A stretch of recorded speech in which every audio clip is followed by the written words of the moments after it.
So we've got about 12 minutes before we start. If there's anyone that has informal questions, I'll take those. I wanted to outline what I think is going to happen. And usually what I think is going to happen is what happens. What we're going to do is I'm going to start, I'm going to convene the meeting with public comment as we normally do. I'm going to outline what I understand to be the situation. We're going to shift to the chair of the Convention Oversight Committee for probably about 20 minutes to outline what's in their report and where we're at. I assume all LNC members have read the report. I believe Mr. Hagan may make a motion to allow that report to be public, which we'd probably proceed with before the report starts. And after the Convention Oversight Committee's presentation, I think we would move to questions for the Convention Oversight Committee, discussion, and at that point, motions would be in order to do whatever it is that we're going to do as a national committee to deal with the situation we're in. The other thing I want to be really clear on is everybody on this committee has been very busy trying to come up with how we resolve some of the issues that we're faced with. There's a lot of stuff that's in our control and there's a lot of stuff that's out of our control. What has been frustrating to me over the last week is I see a lot of people giving in to some instincts that are not healthy, I think, for our party or our culture. Assuming the worst of people, assuming malicious intent when it's not there, letting go of charity, letting go of the idea that everybody wants a successful Libertarian Party and a successful convention, that everybody wants maximum participation. I've seen some insinuations from some bad actors that there are plots afoot to take over or to violate the rights of the delegates who choose our nominee and our leadership. There are no such plots, and it is damaging to suggest such a thing, especially without any specific accusations that can be responded to. I hope everybody takes that into account when they judge people going forward, and that we can move past that kind of thing. Whatever we do will not be perfect, but we have to do the right thing for our party and for the delegates that we serve who've trusted us with the affairs of the National Committee. As I said in the email that I sent to all of you on the LNC, and it was on the public list, there is no better group that we could go into this kind of challenge with. And it's been an honor to serve with all of you for the last 2 years, some of you for the last 6. I'm not happy that we're in the situation we're in. I'm not happy that right after, getting the first federal office holder in party history and finishing out a 3rd consecutive term as chair, that whatever happens isn't going to be what was supposed to happen, right? I'm not going to get to preside over the kind of convention I wanted to preside over. And we put this meeting off as long as we could in case something got better. And now it's time for us to make tough decisions about what to do going forward with the best interests of the party, the candidates, and most importantly, the delegates in mind. And so I appreciate everybody taking time out of their weekend to do this. And I will stop filibustering now. If there's any informal questions before we convene and start taking official public comment, I'm happy to answer them. I see there's a little Q&A thing. Let me see. I have the answer to Mr. Perry's question asking how to see a grid view of all the panelists. In the top right-hand corner, for those of you in Zoom, you can change between speaker view, gallery view, other things. Okay.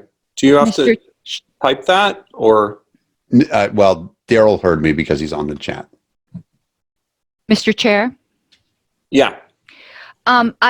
A couple informal questions. I heard you had say that Mr. Hagan might be moving to make the report public, which is something that I was going to do as well. Is there any way that that can be done first thing in the meeting so that members would have, you know, good opportunity to start reading through it even during public comment, because they might have a public comment on it? Yeah, I think actually the best thing to do would be if there is, if it can be made public, and I don't believe there's anything in it that can't be made public, I think I can just instruct the secretary to send that to the business list now. I don't actually think it requires a motion. I think Mr. Hagan was going to make the motion in case there was a dispute about it, but I think it's within my prerogatives as chair to just make it public. Dr. Lark, do you have an opinion on that? I'm sorry, I didn't hear you, Mr. Chairman. Oh, I think that I can just make the report from the Convention Oversight Committee public and have Ms. Harlow send it to the list. I don't think I need a motion to make it not confidential. I think that's within my prerogatives. Oh. I think you should probably inquire with the COC. I did inquire Mr. Molman, who had drafted it, and he didn't think that there was an issue with it because none of the actual proposals got put in it. I think I would be okay with making it public at this point in time. Yeah, Mr. Chairman, if I'm not sure that it's absolutely clear in a situation such as this whether a report from a subcommittee that is labeled confidential can necessarily, as a matter of course, be labeled unconfidential by the chair of the body. In this case, if the COC does not have an objection, then I don't think there's a problem. Okay. I just wanted to get it out before the meeting starts. Additionally, if, well, I think Mr. Molman Hall's is report, raising his hand. who's raising his hand? Mr. Molman. Go ahead, Ken. He's on mute. Would you like, sorry, would you like the original document so it's not, I mean, the one that it was sent out with all the watermarks and junk was a little blurry and whatnot. I could put the original somewhere viewable. Or I can just email it to Ms. Harlow's. Yeah, it would be best to send it to me if this is what we're going to do. That would make it easiest on me to take care of. I think it's inappropriate to make this decision without the COC convening and having a vote. Well, I think we're all here. Why don't we just vote? Because I don't think we have an opportunity to even discuss it. I don't know how I feel about sending it out without the watermark, for starters. Well, if it's going to be out, it's going to be out. It doesn't matter. The watermark was to keep people from sending it out. If I may, Mr. Chairman. Oh, Go ahead. I was looking right past it because I'm a dork.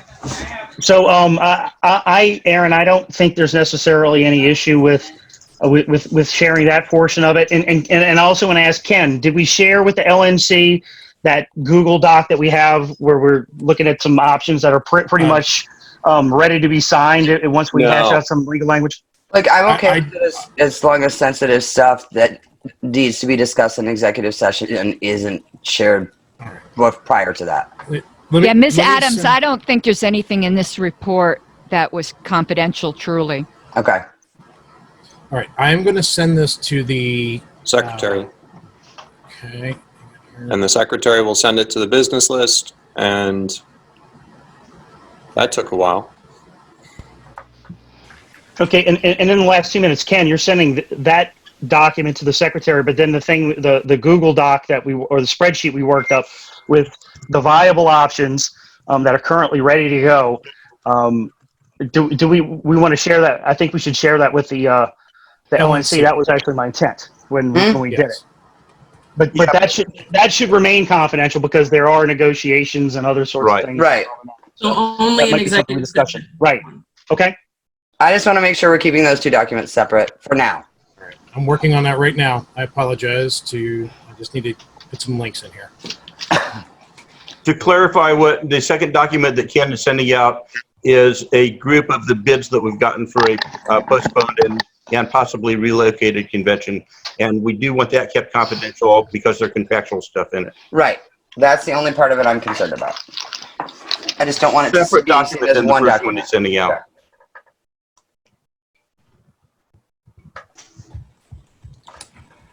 Wow, this chat is. Let's see.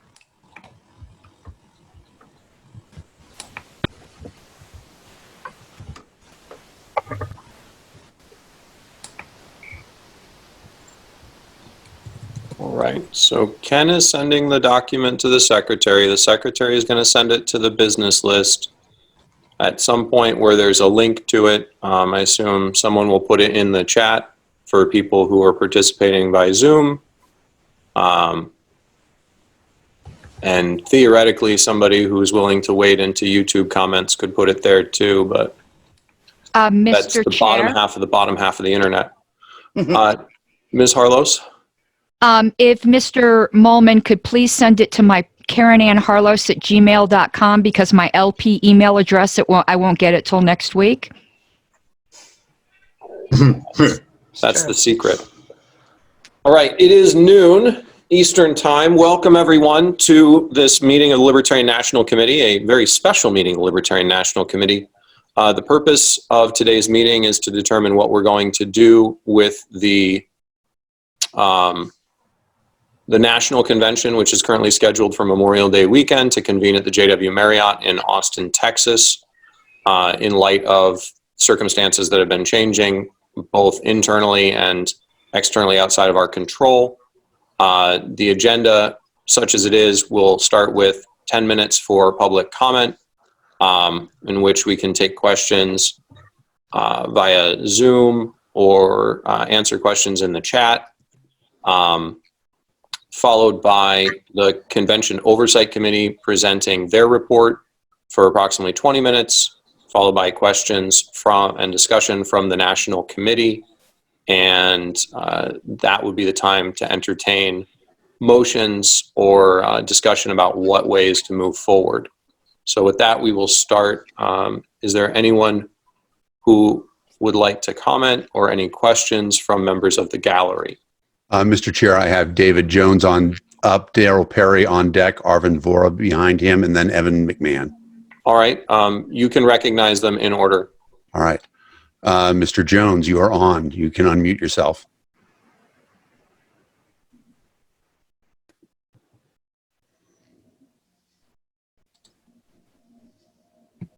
David Jones. Mr. Jones, there you go. Oh, hello, hi. Do you hear me okay? We do. can. Okay, Mr. Fishman, you're very muddy. I'm not hearing you very well. I don't know what you asked me.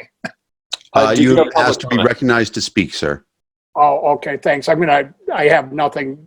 I'm just kind of hanging on here, so I have nothing to add right now. All right, thank you. Mr. Perry, you are promoted. You'll have to unmute yourself. Excellent. You can hear me? Yes, You sir. can. All right. So I want to, again, thank everybody for putting in all the work that they've done, which is what I put in the email that I sent everyone yesterday. And I know that there are a lot of strong opinions on all sides of this. And hopefully there are no hard feelings amongst anybody at the end of the day. But I do want to, again, encourage the LNC and the convention committee to take member health into consideration in the decision that they make today, as well as the health of family members and loved ones of members, plus any sort of quarantines that people might face, whether it's based on the state that they're from or the industry that they work in. So that's my comments, and I'll go back to listening. Thank you. Thank you, Mr. Perry. Thank you very much. Next is Mr. Vora. Mr. Vora, you are available. You'll have to unmute yourself.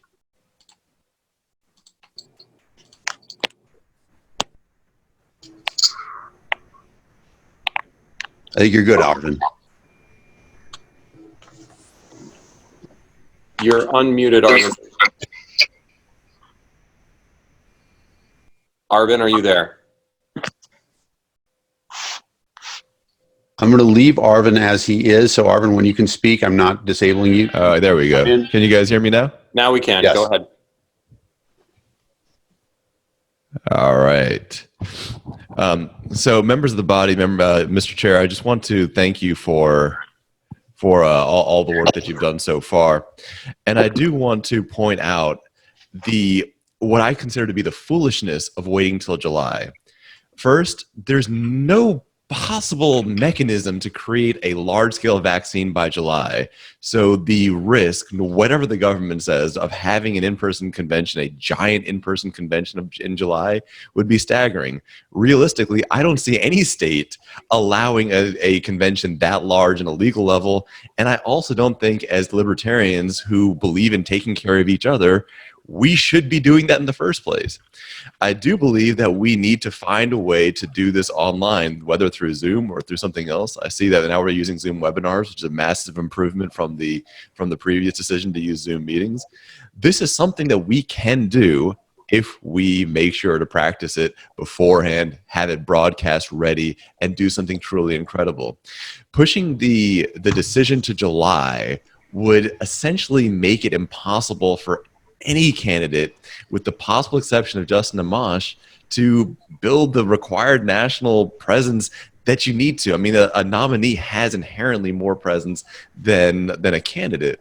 And July to November just isn't enough time to really take this seriously. So I ask and implore the LNC not to push this to July.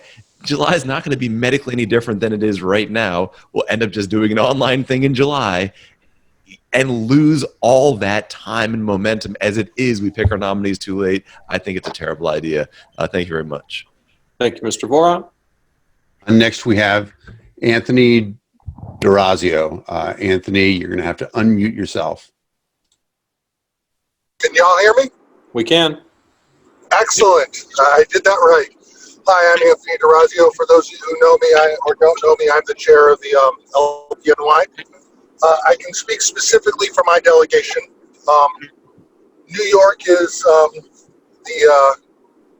call it the epicenter of the COVID-19 crisis in the United States. We're under some pretty restrictive guidelines. The other 49 states are looking at us kind of side-eyed whenever we travel there. I can tell you that Texas still has a 15-day ban, a 15-day required quarantine for anybody visiting New York State. So doing this in person in Texas in May is foolish. I would implore you to look at this as two separate issues. The first issue is, what are we going to do about this year? I think everything we can do to make this an in-person convention delayed. I know it will cause problems for some states, but that's going to be our best shot at getting any sort of attendance for this convention, especially from New York State. I think for the long-term future, this is not the last time we're going to be looking at a quarantine. We're going to be, now that the government knows that they can do this to us as citizens, they're going to keep doing it. And while we need to, as libertarians, keep fighting against it, we also have to live in this reality that we're going to be subject to this again. So having the mechanism for an online convention in our bylaws is something that we need to do sooner rather than later. Thank you very much. All right. Thank you, Mr. D'Orazio. Next is, and you can tell me when you're done taking comments. Next we have Court Tienthaler, Andy Craig, and then Theodore Gherkin. Hang on. I thought Evan was from Court, Indiana you are was using an next. older version of Zoom. I cannot enable your speaking. Was Evan on deck? Was Evan on deck a long time ago? I do see Evan here. I don't know, Evan, if you hopped out or hopped back in. I do recall saying his name. So, Evan, I'm going to promote you. Court, you're going to have to come back in with a recent version of Zoom if you want to be able to speak in a webinar. Evan, you're up. You can unmute yourself. Hi, can everybody hear me? Yes. Okay. My name's Evan McMahon. I'm a delegate from Indiana, and I'm immunocompromised. Every year I go through some level of isolation and quarantine because of the flu. This has been a heightened issue, and as such, we had our state convention March 6th, 7th, and 8th. And after dropping the national chairman, Mr. Sarwalk, off at the airport, we went into lockdown at our house. We started restricting who could come to our home. We required packages delivered to be quarantined for 72 hours. We didn't leave the house unless it was an emergency or to get grocery supplies, and we were very careful about how we did that, using our own PPE.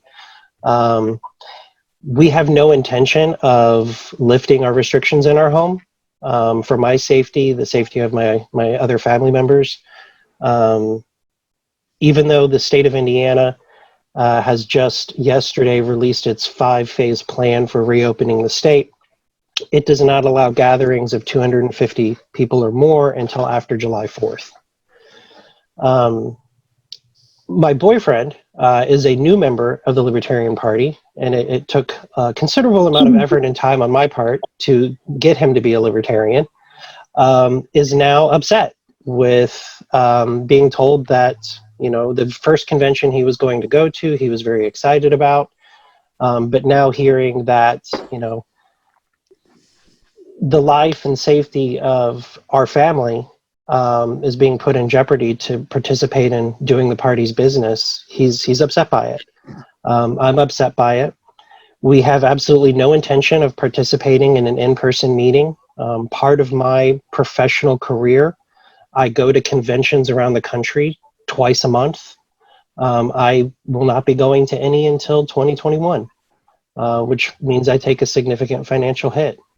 I had purchased a table for the Austin convention. I've since asked for that money to be refunded because I won't be able to participate. But if an online event, an online convention was held, not only would I request that that money stay with the party, but I would increase it by another $500. So that's my position. I would like for the LNC to realize that people like me and our family, people who are elderly, people who have other underlying health conditions, which, by the way, obesity is considered an underlying condition, are putting themselves at risk to do the party's business. And it's terrible that we're being put in the position of, you know, not being able to participate or risking our health and safety to do so. So with that, I would encourage you to support an online convention. Thank you. Thank you, Mr. McMahon. We have now exceeded the 10 minutes. How many people do we have on deck, Mr. Fishman? You have Andy Craig next, Theodore Gherkin, and then Mimi Robson, and that would be the end of people with their hands raised. All right. I intend to hear from those 3 people, and then that'll be about 15, and then we'll move into the Convention Oversight Committee report. Mr. Craig, you can unmute yourself and speak. Hello, everyone. We all pretty much know each other. Andy Craig, I'm a delegate from California this time.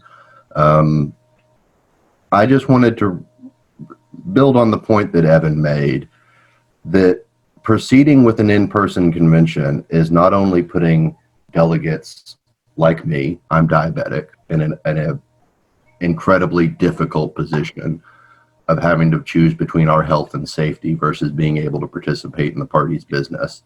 It is also putting us in the position of anybody who is trying to go out and campaign. Anybody who is trying to, a candidate for LNC, which I am supporting, or a presidential candidate, a campaign, I've worked on a presidential campaign before. That's all a lot of people trying to go out and convince people to show up. I cannot in good conscience try to pressure or ask anybody to show up to an in-person convention this year. And, you know, I feel as uneasy as I feel about my personal safety, I won't be part of pushing that on to anybody else and trying to pressure them to show up to, you know, I mean, it's no secret I'm heavily involved in the internal political ecosystem of the party, like a lot of us are. And, you know, I have strong opinions about things, but I am treating people with basic human decency and not trying to pressure them to do something they feel isn't safe and rightly feel isn't safe. Trumps any political goals I have for the LP. So that's what I wanted to say. Thank you. Thank you, Mr. Craig. Next is Theodore Gherkin. Mr. Gherkin, you can unmute yourself and speak. Thank you. Can you hear me? Yes. Great. I think that we essentially have two choices here. We could have the convention later in the summer, which I think poses a lot of challenges because a lot of states for ballot access requirements, we need to have a nominee. For any debates that we might possibly have a chance to go to, we need a nominee. And for any real shot at campaigning to get any traction, we need a nominee. And I think pushing the campaign back just doesn't allow us to have enough time to make the advances that we need. So I think our only option really is to have an online Zoom, because I think we're in a really good position to advance liberty this year. But I think that'll be severely hindered if we have to go another few months without a nominee. Thank you.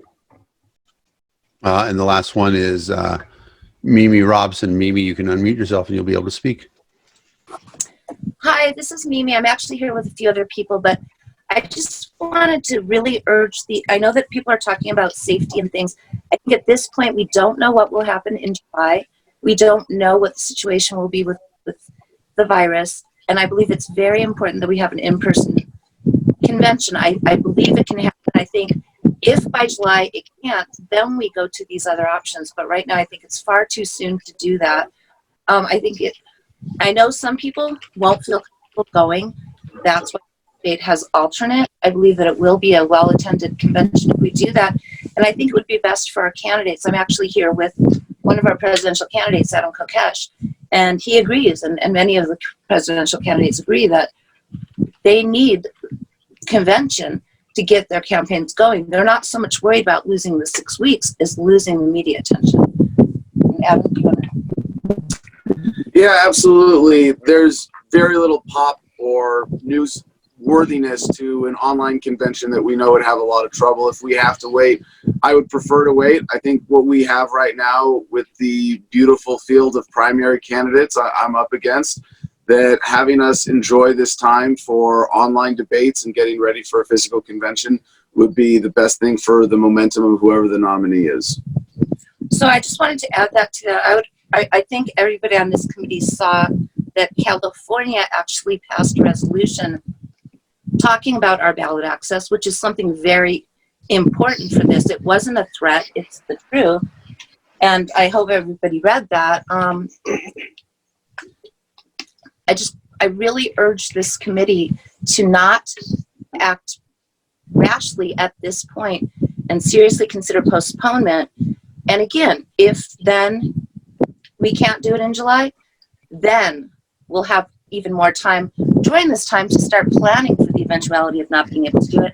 Because right now, I don't think we even have a plan for an online convention anytime sooner than that. I don't think we have a viable plan. I don't think we have a plan that would work for many of the states or for our delegates. I just strongly urge that you vote for postponement. Thank you. Thank you, Mimi. With that, we've gone a little bit over on public comment. We will proceed to report from the Convention Oversight Committee. Go ahead, Mr. Hayes. So for this portion of this, I think since Ken was the primary author of that report. Sorry. Hold on, Mr. Hayes. Is this a privileged motion? I believe so. I believe we need to take attendance. Yeah. I'm prepared to do that. Thank you. Please stay present when I call your name. Aaron Adams. Present. Philip Anderson. Whitney Bilyeu. She's muted, but I see her. Okay.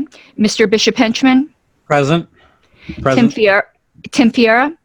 Present. Pat Ford. Present. Sam Goldstein. Present. Tim Hagan. Present. Jeffrey Hewitt. Present. Susan Hogarth. Here. Dr. Lark. Present. Mr. Richard Longstreth. Yes, I'm here. Alicia Matson. Present. Alex Merced. Right here. Dustin Nana.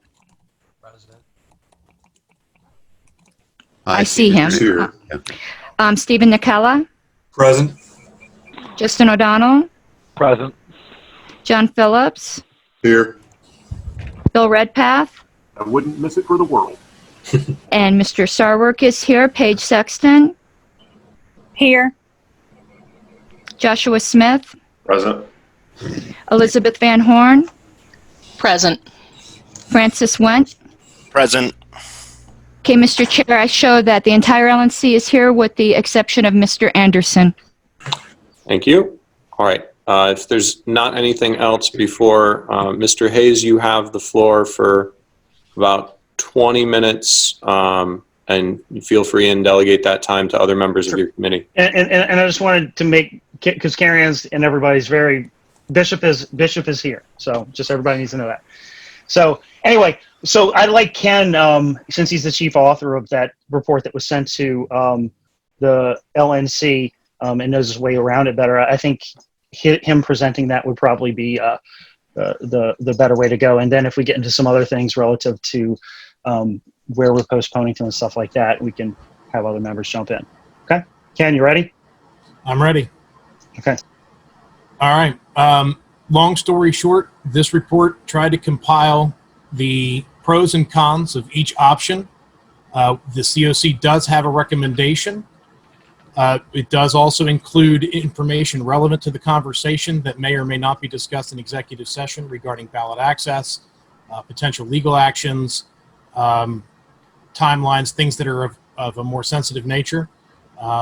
We have also some questions that were asked by some folks kind of outside, things that should be considered, the various issues, and also contains relevant portions of Robert's Rules of Order, our bylaws, and our convention rules of order. So the goal here was to provide the LNC with a full picture. And if I have misrepresented anything, or if anything's misrepresented, I apologize. I did try to capture the pros and cons of each option fairly and put them in this report. So again, if anything's misrepresented, I apologize. But Mr. Hayes, do you want me to go into anything in specific, or do you just want me to do that? No, I got to unmute. Summary.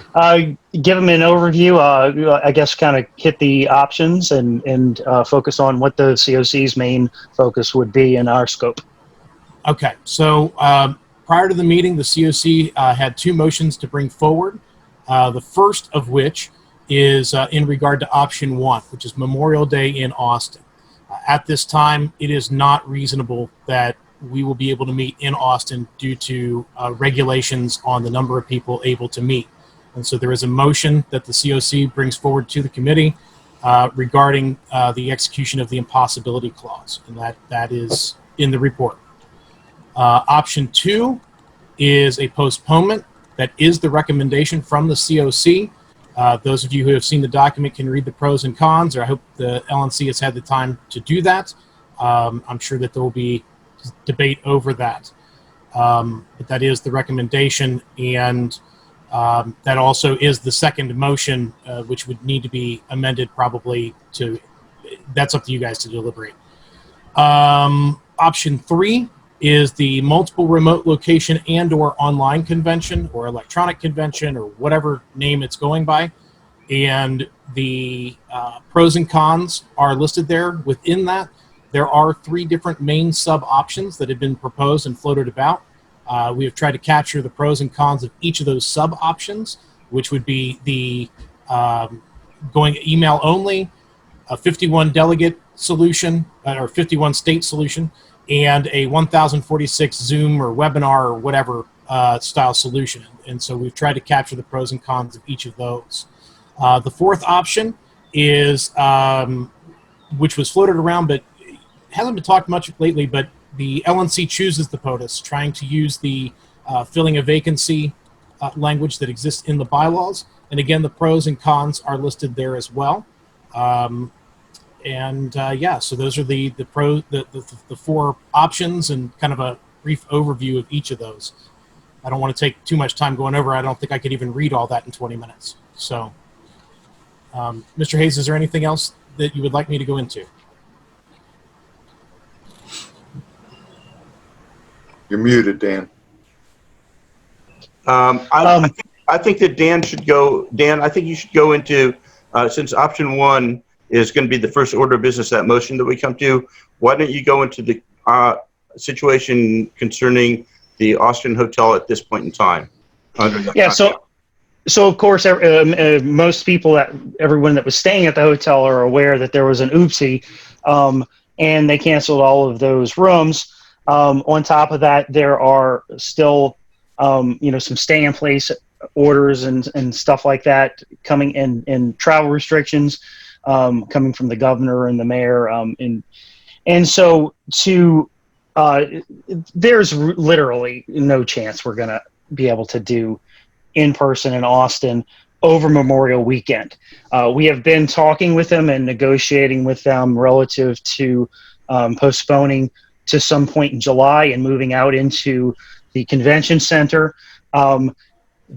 There's some things that we probably would discuss in, executive session relative to that.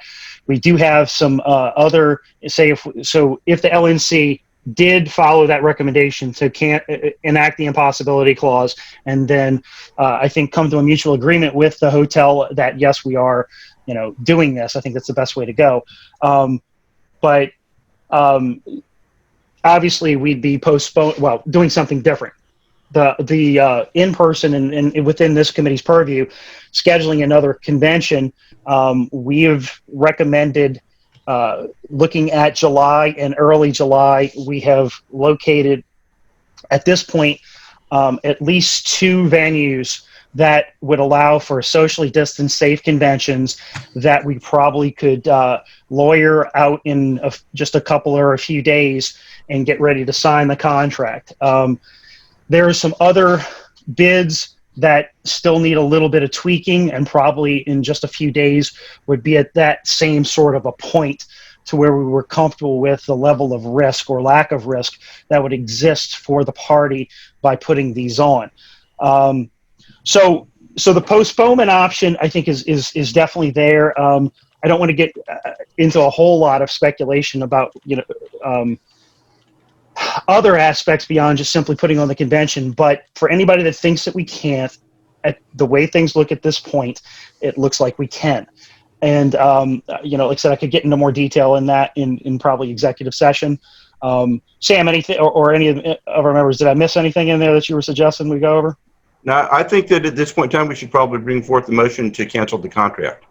Ms. Harlos has a question first. Sure. And I don't know, Mr. Fishman, if you're paying attention to who's raising hands. I am not. I am. We currently have no hands up from the gallery. Okay, I just saw Ms. Harlos put a comment in. Mr. Chairman. Dr. Lark's hands up. Dr. Lark, and then Ms. Harlos. Actually, I'll yield to Ms. Harlos. Ms. Harlos, and then Dr. Lark. Thank you. The question I had for the convention committee was, in the options, I did not see something that had been discussed before, which was a combination in-person convention with a limited number of remote locations for states that might meet certain extreme criteria, like travel restrictions or so on, whatever those criteria might be. I didn't see that as one of the options, and I was wondering why. So that in our plan for in-person postponed conventions, we have been asking for dedicated lines for Wi-Fi, or I shouldn't say Wi-Fi, for internet, with the intent of, if we do have actual whole affiliates and states that are locked down, that are unable to travel, with the expectation that that would be allowed for. So that is part of our plan. That's part of the, if you call it the postpone plan, it's part of the postponement plan, that if it truly is, people are unable to actually, as a whole state, travel, we have that in our plan. Just one follow-up, Mr. Chair, if you'd allow. Quickly. Mr. Hayes, if the report could be somehow amended to include that, I think members might be confused with that option is not on the table, because it makes it look like we're not considering them at all. Well, Just a suggestion. Thank you, Mr. Chair. Right. The Dr. larger Lark has his committee hand is up. meeting at this point, and so while the subcommittee remains, the larger committee has we have the options that we have, and they're not limited to necessarily what's in the report. Right. Dr. Lark. Thank you, Mr. Chairman. Thanks also to all the COC people for their tremendous work. I would like to have a statement, if possible, as to what exactly is the situation legally in the state of Texas and the city of Austin, because if we do seek to invoke an impossibility clause, it's quite possible that these particulars might be held against us by the Marriott. So what specifically is the situation regarding social distancing, the ability of people to gather? What's the deal? It depends on where we go. Well, Sam wants to jump in. Sam and Whitney want to jump in. So, Okay, well, I'm going to address a part of it that Dr. Lark didn't consider, and then I'll let Whitney address the in. Wait. Time out. No. Dr. Lark asked a question. I would like Dr. Lark's question answered. That's what I'm answering. But there are two parts to it. He asked about the legal implications of No, he asked what is the legal environment in Austin and in Texas and with the hotel right now that we would be using, that would be the reason why it would be impossible. What are the actual legal restrictions right now in Texas and in the city of Austin? Yeah, I'll let Whitney take that one on.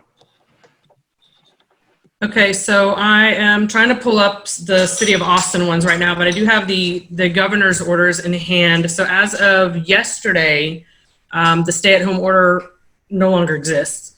Everything has been, well, I shouldn't say everything. Hotels, oddly, and convention centers are like the one thing left out of the order. But as of yesterday, the stay-at-home order has been suspended. Restaurants, dine-in restaurants, movie theaters, museums, things like that where people typically would go and gather, I guess, or have multiple people in one place, are allowed to operate up to 25% capacity. The social distancing stuff is not an actual law. Or a rule. It's they're saying people should abide by the guidelines that are put out by the CDC, but there's no actual law requiring any of that. In 2 weeks, the expectation is, as long as the trends are, look like things are easing up with the virus and all of that, they're going to extend the capacity limit, increase it to 50% for the places that I just mentioned. So the order itself goes through all of the different types of businesses where there tend to be crowds, and they are all, as of yesterday, allowed to open back up. Not all of them are. Some of them are choosing not to. But again, as I mentioned, hotels are not specifically mentioned here at all in this order. So I think, I can't answer that question. But we're talking about right now. We're not talking about 2 months from now. So the expectation would be that all of these things that the restrictions would be even less in Texas come July or later this summer. I still need to pull up anything that might go beyond this from the mayor of Austin, but I don't have that in Brushing my. your teeth with yogurt or what? What's that? Mr. Chairman, if I may ask a specific issue. Go ahead, Dr. Lark. Thank you, Mr. Chairman. What my understanding is, perhaps incomplete, that there is a range or there some sort of regulation concerning people coming into Texas from out of state, and that they may have to engage in self-quarantine. What is the status of that situation? The last I heard, and I don't have that one in front of me, but the last I heard, there were only 5 specific states that were. I can answer it, Whitney. But there were also airports. Some of the main airports they're restricted. I do not know what that looks like once people get here. How they're being checked or how they're being quarantined. I can't answer that because I literally know no one who has experienced it. So I will answer Dr. Lark. According to the Texas Department of Public Safety current travel restrictions on Texas, there's a mandatory 14-day quarantine for any travelers entering by road from Louisiana. Oh, wait. Nope, that one's got eliminated. Sorry. Yeah, they're. The ones that are still in place are the air travel restrictions. If you fly into Texas from the state of New York, state of New Jersey, state of Connecticut, state of California, state of Washington, city of Atlanta, city of Chicago, city of Detroit, or city of Miami, you will be required to fill out a mandatory self-quarantine form and provide information to the Texas Department of Public Safety about where you will spend your 14-day self-quarantine.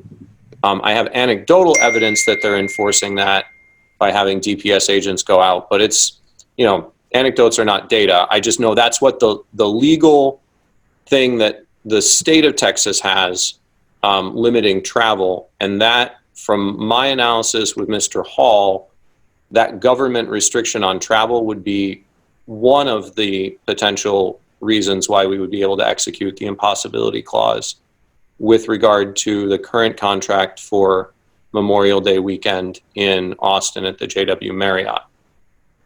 Mr. Chair? And Mr. Chairman, actually, by the way, Louisiana's not in the list anymore. I actually the honestly. road restriction, they took it off. Yeah, but Yesterday. but for the airline, I didn't hear you say coming from New Orleans either. I'm just reading it.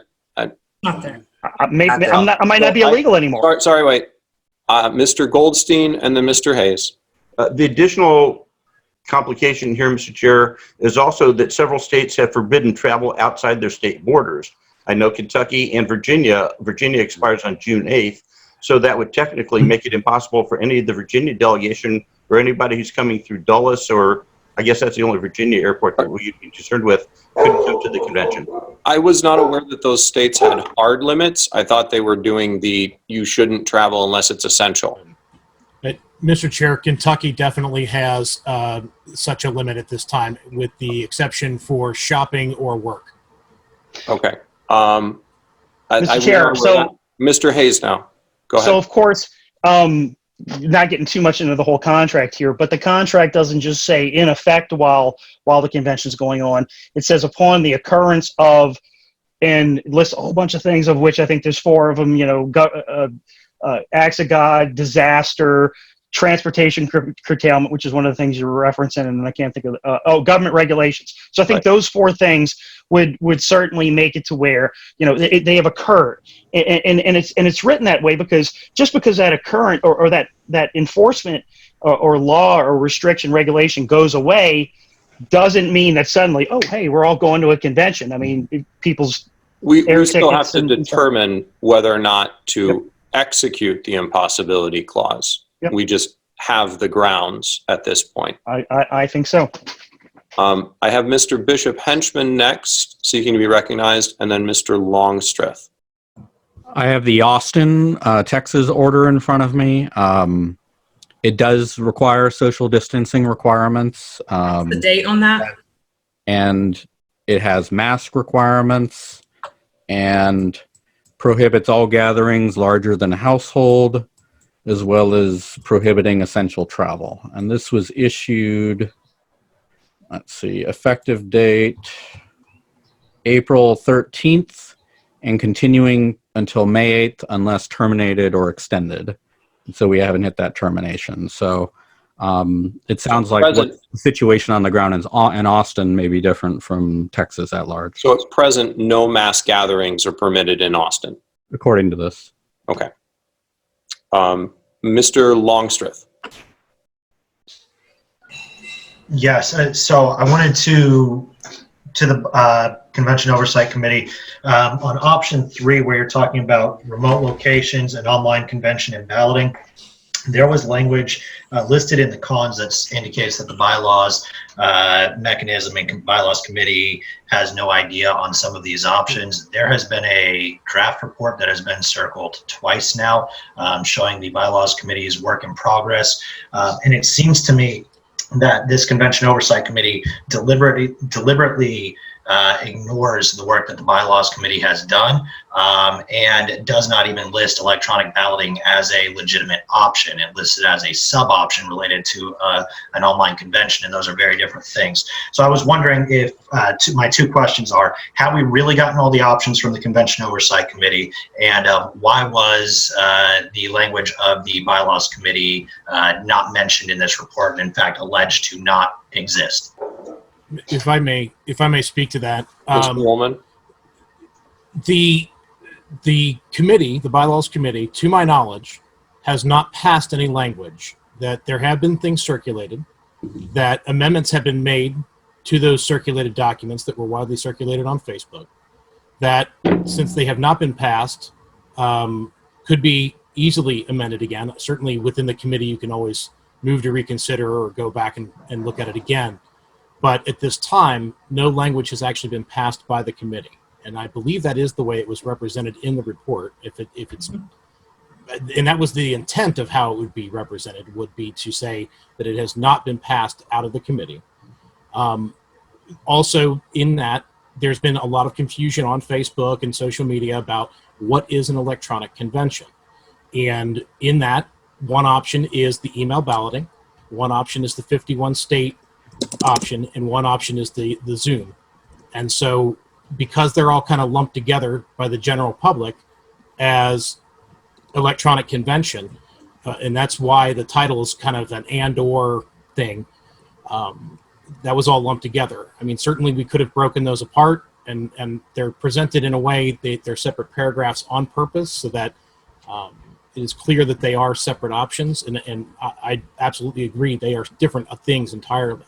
And I don't have any sense of the people who are asking for an electronic convention, which mechanism is the most popular amongst those, that whether it is the email, the 51 state, or the 1046 Zoom seminar, and I don't know that anybody has that information. So that is the way it was presented. Why it was presented in that way is because they're all kind of lumped together generally by the public, and that decision, if it goes that way, would need to be made. Okay. I have Mr. Hall without objection from the gallery, then Ms. Van Horn. Go ahead, Mr. Hall. Hi, can everyone hear me? Yes. Yeah, thanks.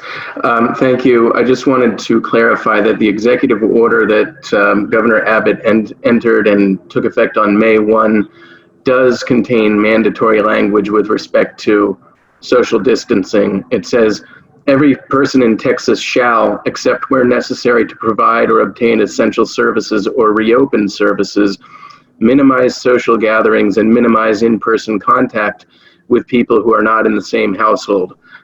So I think that's obviously one of the key terms in this executive order that applies to this situation. So I wanted to make sure everyone knows that that is shall mandatory language. And the executive order, with respect to the one that the city of Austin entered, I think it does contain perhaps more explicit and restrictive terms.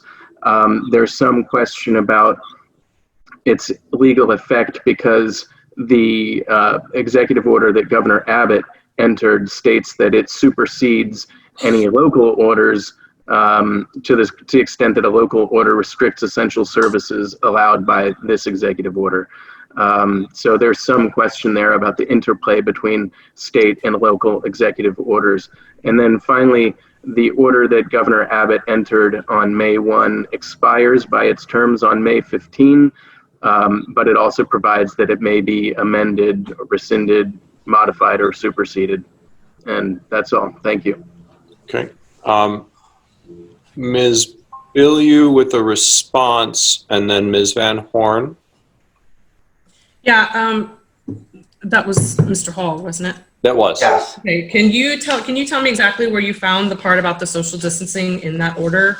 And also, just so everybody understands, with regard to what Mr. Hall pointed out as the sort of differences between the local order and the state order, the governor has also said that no localities can enforce the mask thing. They can't fine people, or there can be no punitive action taken against people who don't wear masks, just so you know. So even if local places require it. The governor says they can't enforce it. So Governor Abbott has also said that it's his orders, not everybody else's orders. So this is going to get into potentially an issue in Texas. But as far as we're concerned, it's Governor Abbott's orders. They're the ones that we need to really look the most closely at. Well, so Mr. Hall, can you identify where in that Governor Abbott's order the mandatory shall language regarding groups and social distancing is? Yes. Just a minute.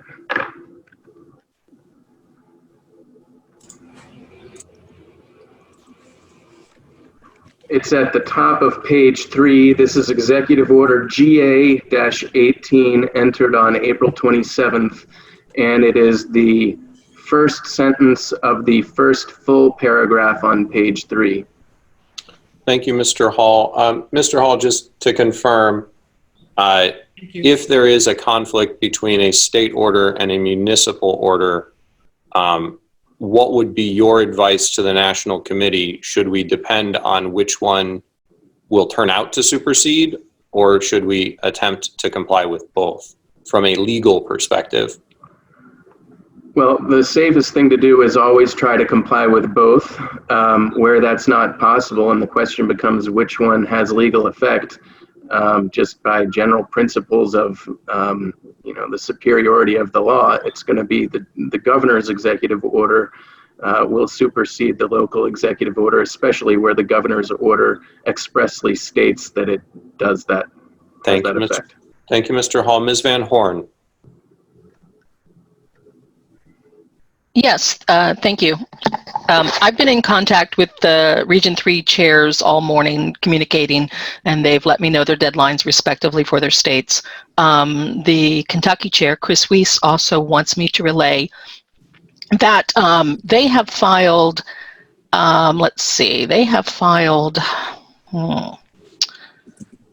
they're appealing that travel ban, and they expect an order next week and joining the order from the federal court. So they've sued the Kentucky governor on that travel ban. Just to let you guys know that. That's Kentucky that are under a travel ban restriction right now. Thank you, Ms. Van Horn. I have next Mr. Wendt on deck, and then on deck, I don't think we'll be hearing members of the gallery at this time, Mr. Fishman. So Mr. Wendt and then Mr. Hayes. Go ahead, Mr. Wendt. I believe one of the things we really are looking at is risk averse.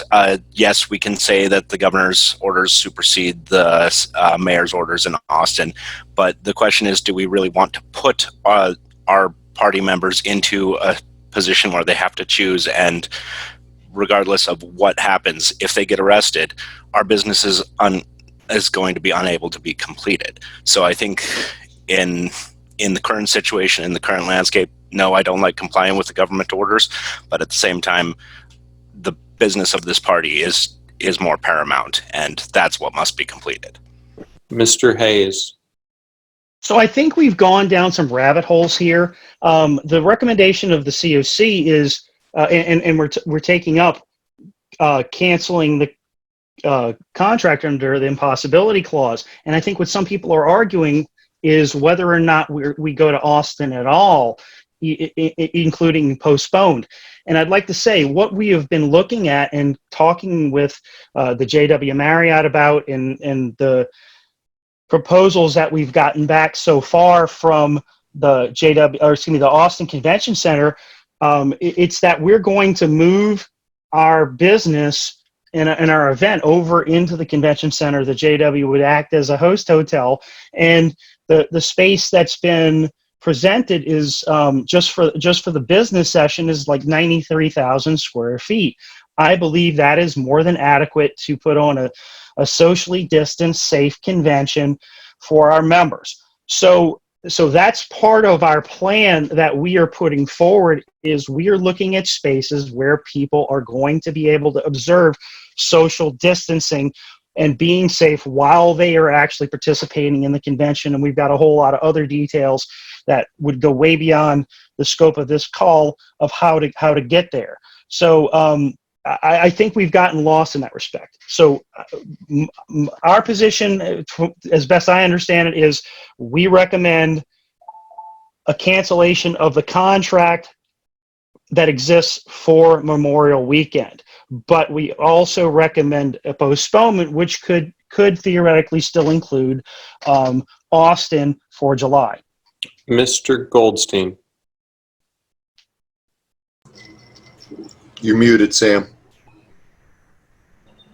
I want to go ahead and focus this a little bit further. So actually to put a motion on the table instead of just rambling around on a bunch of different stuff. So the Convention Oversight Committee makes the following motion. Due to the continuing impossibility of holding a 1,046 delegate convention in Austin, Texas from May 19th to May 26, 2020, resulting from continuing government actions related to the COVID-19 pandemic, both in Texas and across the country, the Libertarian National Committee hereby directs the invocation of the impossibility clause, terminating the contract between itself and the J.W. Marriott Austin without any further liability from either party. And that is moved by the Convention Oversight Committee. I believe it doesn't need a second if it's moved out of the committee. Is there any further discussion on the cancellation of the convention on the motion that Sam just read that would invoke the impossibility clause in the contract with the Austin venue for the physical convention Memorial Day weekend?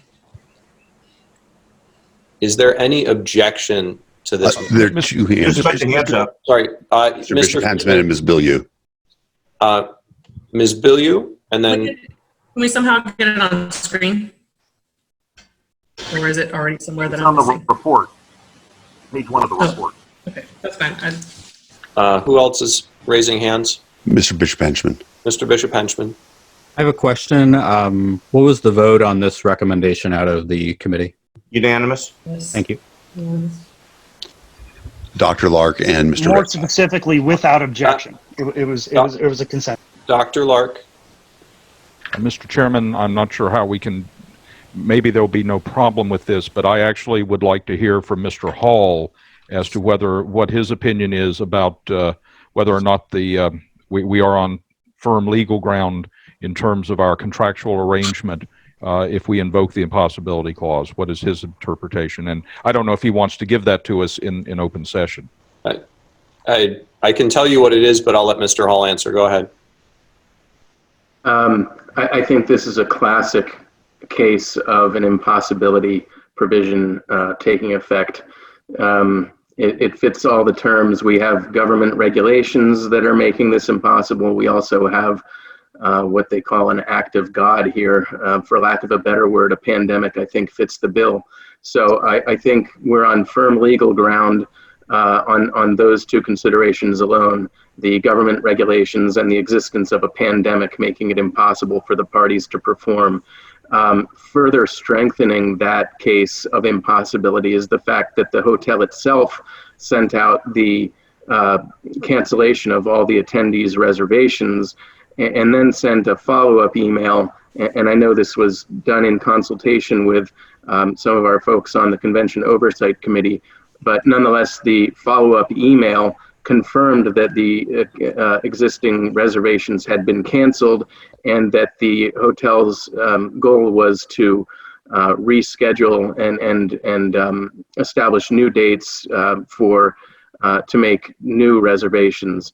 So for all of those reasons, I think we're on very firm ground here in invoking this clause. That said, these type of contractual situations are messy. That's why contracts are so long. They try to account for every conceivable factor that may come into play that may be unforeseen at the time the contract is entered into. But that's exactly what this impossibility clause is supposed to provide for.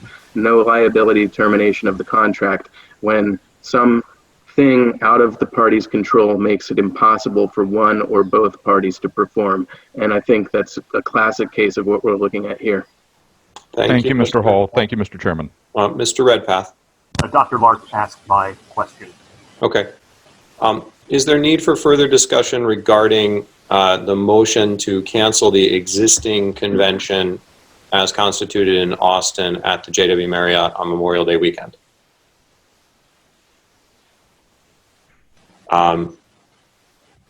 If there's no objection to the motion, we can proceed to the next steps. Just a question, Mr. Chairman. I do have a question. Mr. Redpath, yes? This applies only to a meeting at the JW Marriott, correct? It applies to a meeting at the JW Marriott on Memorial Day weekend. It is it is an exercise of canceling. Mr. Goldstein, can you read the motion out one more time? Due to the continuing impossibility of holding a 1,046 delegate convention in Austin, Texas from May 19th to May 26, 2020, resulting from continuing government actions related to the COVID-19 pandemic, both in Texas and across the country, the Libertarian National Committee hereby directs the invocation of the impossibility clause, terminating the contract between itself and the JW Marriott Austin without any further liability by either party. All right. The motion's been read again. Is there any objection to this motion? Hearing no objection to the motion passes without objection. Now, I'd like to give us some direction because we have approximately an hour left. And there's sort of an order of operations to these things. So right now what we have is we don't have the space or the contract to do the in-person convention on Memorial Day weekend in Austin. The LNC has the power under our bylaws to set the time and the place of the convention. At this point, the time and the place has been canceled, and so we are at that position of needing to set a new time and place because we are unable, it is impossible to proceed with the call that had been made before. The two primary options for that, as I understand them from the COC report, are changing the call to a postponed convention, either different time, different place, different time, same place, at least city-wise. The other option that has been floated around is changing the call to an electronic convention, saying the time and place to be virtual, with the standard objections that everybody's gone through, which we would have to deal with, the parliamentary questions.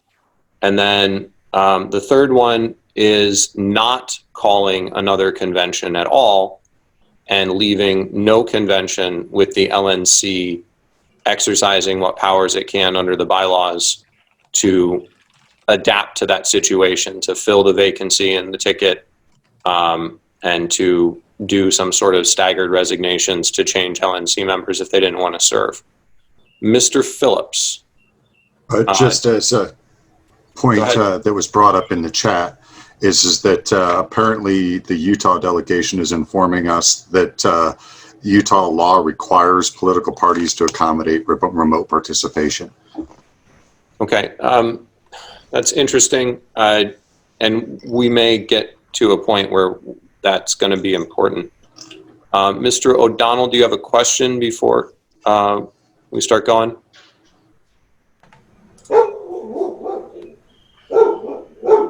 Mr. O'Donnell?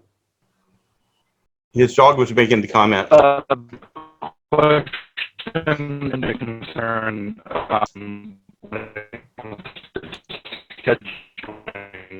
We can't understand you, Justin. Justin, your connection is bad. You may want to type.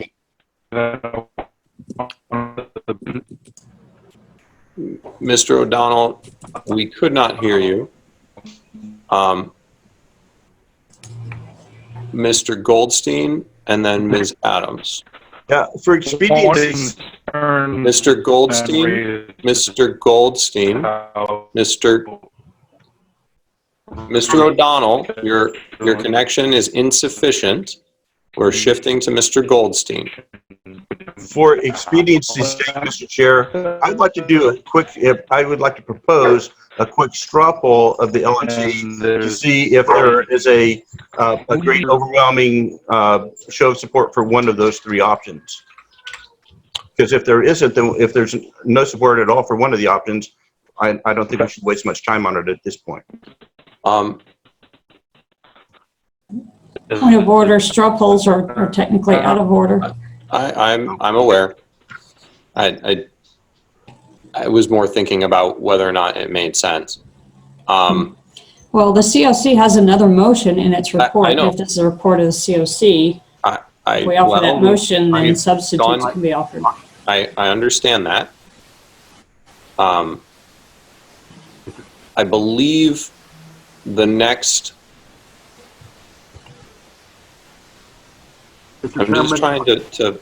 I move to suspend the rules to take a straw poll. Object.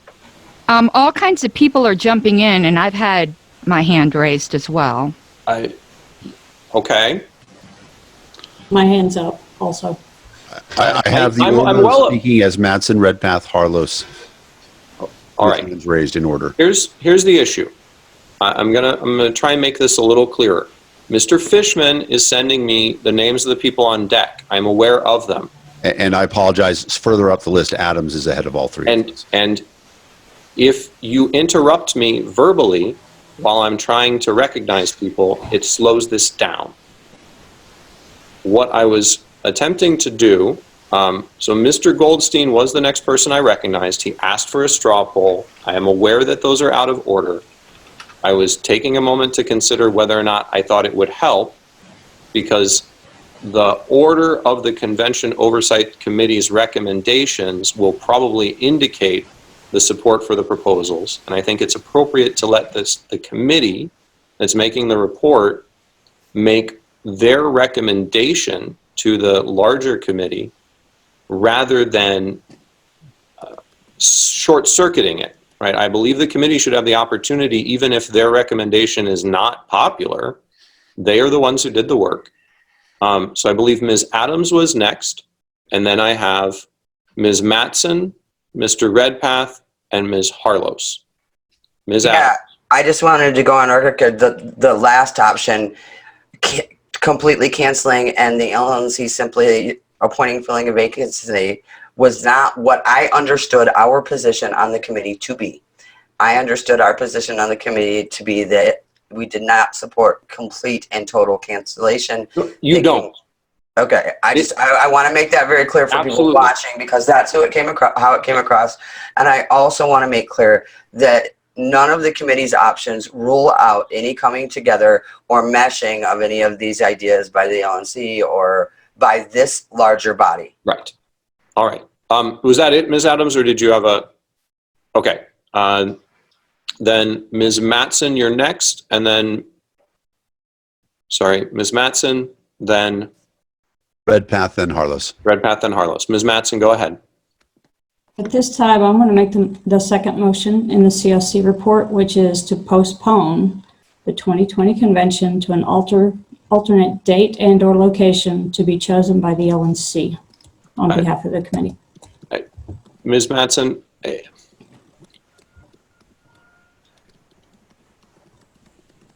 does that motion specify the alternate date? It does not. It says it will be chosen by the LNC. Okay. So are you making the motion in the form of a blank? No. Are you making the motion for the LNC to choose at a time certain? We can establish a time frame if we like, but this is a motion that we're going to postpone it to a future date. And that we decided. And if you want me to go ahead and proceed to some level of debate on it. No, I want you to make the motion in a way. I want to understand what the motion is, because if it's a motion that's going to put in a blank that can be filled. Nope. But that would be different from if it's a motion to say that the LNC will make a choice, which would be different from saying when the LNC would make their choice. So the motion, please reread it. It's just like it is in the convention committee report. Let me get that screen back. There we go. It's a motion to postpone the 2020 convention to an alternate date and or location to be chosen by the LNC. Okay. It's moved by the committee. It doesn't need a second. Would you like to speak to it? Yeah, we've been actively pursuing potential alternate bids. We think we can, we've had some interesting ones come in. We think we could do this in relatively short order. And while we may not have a final one yet to recommend, we think it is possible. And what this does is make it clear we're not meeting on that weekend. We are going to pursue an in-person convention at a later date. And, you know, the CSC needs a little bit of time to come up with the, you know, the formal specifics of which one. We do intend to do that on short order and bring it back to the LNC promptly to authorize whatever the backup option is. Okay. Mr. Redpath? And then I have Harlos and Goldstein after. Mr. Redpath, go ahead. I believe Mr. Redpath has exited the building. Really? I'm sure he's coming back, but I don't see him in the participant link. Okay. Then Ms. Harlos, and we'll come back, or was it Ms. Harlos and then Mr. Goldstein, and then we'll come back to Mr. Redpath if he reconnects. Thank you. I was actually going to make the motion if Ms. Mattson didn't make that motion. I am in fully support of the convention committee's decision. We have appointed the convention committee to handle this. This is their recommendation.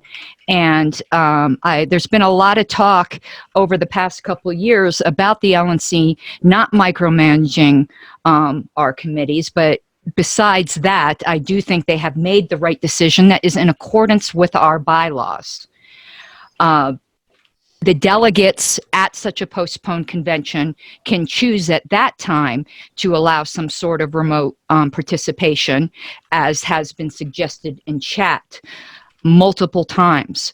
But I would say that it is not an impossibility. The fact that they have locations willing to take us puts paid to the idea that it is existentially impossible to have a convention. It might be impossible to have it at the current location due to space limitations, but it is not impossible.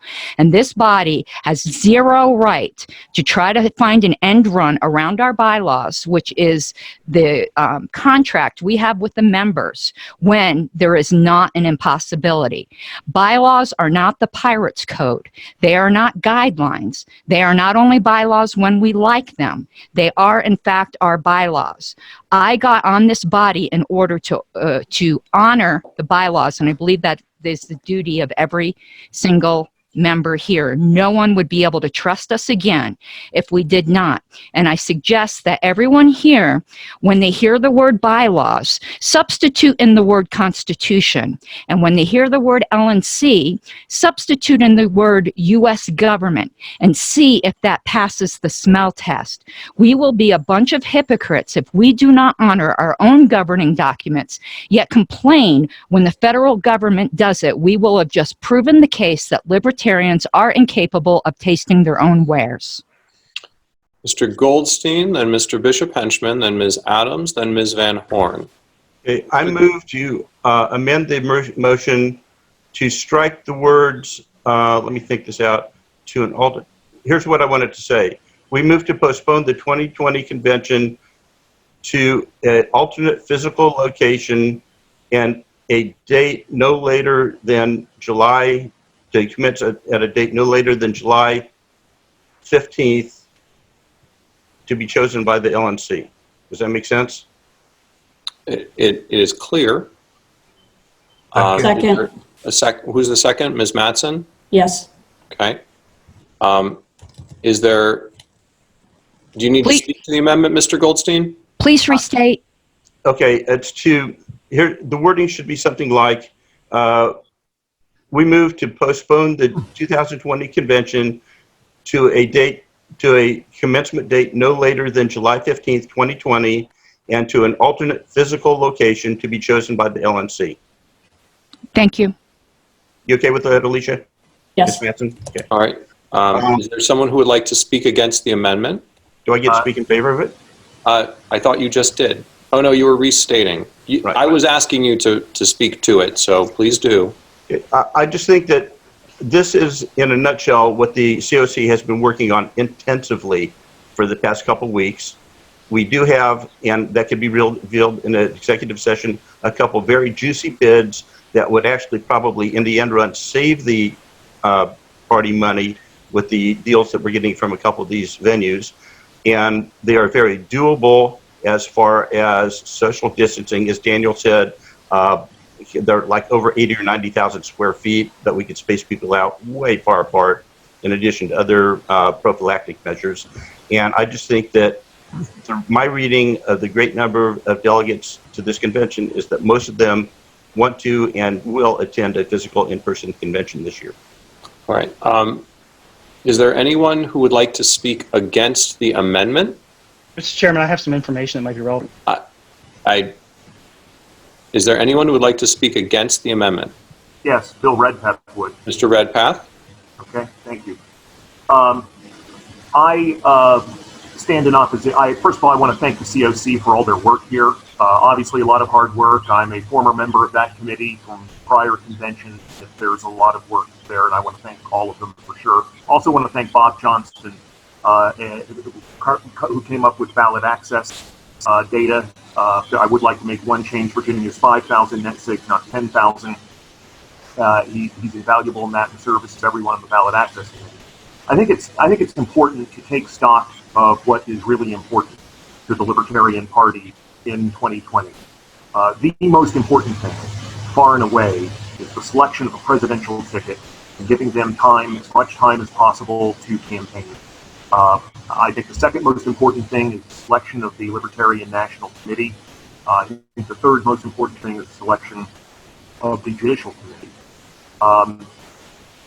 If we postpone this convention from Memorial Day weekend to 4th of July weekend, that shrinks the presidential ticket campaign time by 1/4. 1/4 gone forever. If we go to July 19 to nominate the presidential ticket, and I know July 15 was stated, but it could be the following weekend. But if we go to July 19, we would slice 1/3 of the time for the presidential ticket to campaign. The most important thing every 4 years in the Libertarian Party, in my opinion. That's bad to do that. Also, it's going to adversely affect ballot access, or could. We are facing a couple of June deadlines in Georgia and New Hampshire to submit our candidates. While those are probably unconstitutional, we would probably have to litigate in those states, and the attorneys are really busy. It's bad enough right now. We still have 14 states to go to get our presidential ticket on the ballot. And the attorneys are going to be very busy. We may have to litigate in all of them for all I know. It could place even more work on their desk right now. I assure you that Oliver Hall these days is not watching Turner Classic movies every afternoon. Mr. Redpath? Yes. Please focus on the amendment. Okay. Well, yes.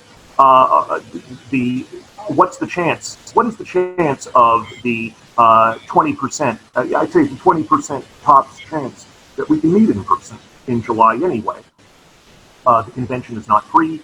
Obviously, people have talked about health issues. How many people are going to attend? What will the ramifications be? Portland in 2006 was poorly attended. We came out with a platform that was frankly an embarrassment, in my opinion, to the Libertarian Party for the next 2 years. So I think there are a lot of good reasons. Cost, health. I think I've stated everything that has come to mind for reasons that I think it is a poor decision to postpone this convention for 6 to 8 weeks just to meet in person. I think it would be better to do this electronically and remotely, and to do it as soon as possible to give our presidential ticket as much time as possible to campaign this year. Thank you. All right. I have on the amendment seeking to be recognized Mr. Bishop Henchman, Dr. Lark, Ms. Bilyeu, and Ms. Mattson. Mr. Bishop Henchman. I think the motion is not specific enough. I actually think it's out of order. And I think the amendment, just doesn't perfect that problem. The motion as stated, even as amended, it's a phantom. It doesn't have a when, and when is absolutely important. I don't know how anybody could consider voting for this motion without the when in it. And then, the wheres, relevant to some extent because some places are recovering and some places are getting worse. And, you know, I scrolled back. I think my first conversation with Mr. Hayes about contingency plans was on March 6th. So we've been, you know, working for quite some time on this. And I'm frankly concerned about the lack of detail and specificity in this motion, as even with the amendment. You know, I think all of the members of the COC, or even at least most of them, acknowledge that there is high risk that July cannot happen. Or at least some risk. And, you know, so I've heard from a lot of them that, you know, let's get to a certain point. And if we all, you know, at that point, if the in-person convention is not possible, then we'll go to other options. That's not in this motion.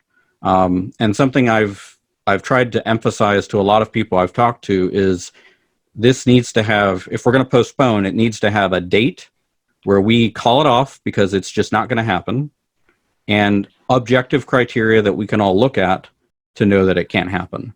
So, you know, this motion isn't there. This motion is full of blanks. You know, whenever I've been on a lot of committees with Ms. Mattson, and whenever I make a motion to postpone, she dutifully chimes in and says, to what definite, to when? Right. And to what's the definite? Because it's either a definite postponement or an indefinite postponement. So, you know, I hope we can fill out the blanks here because this is a phantom motion and the amendment doesn't get there either.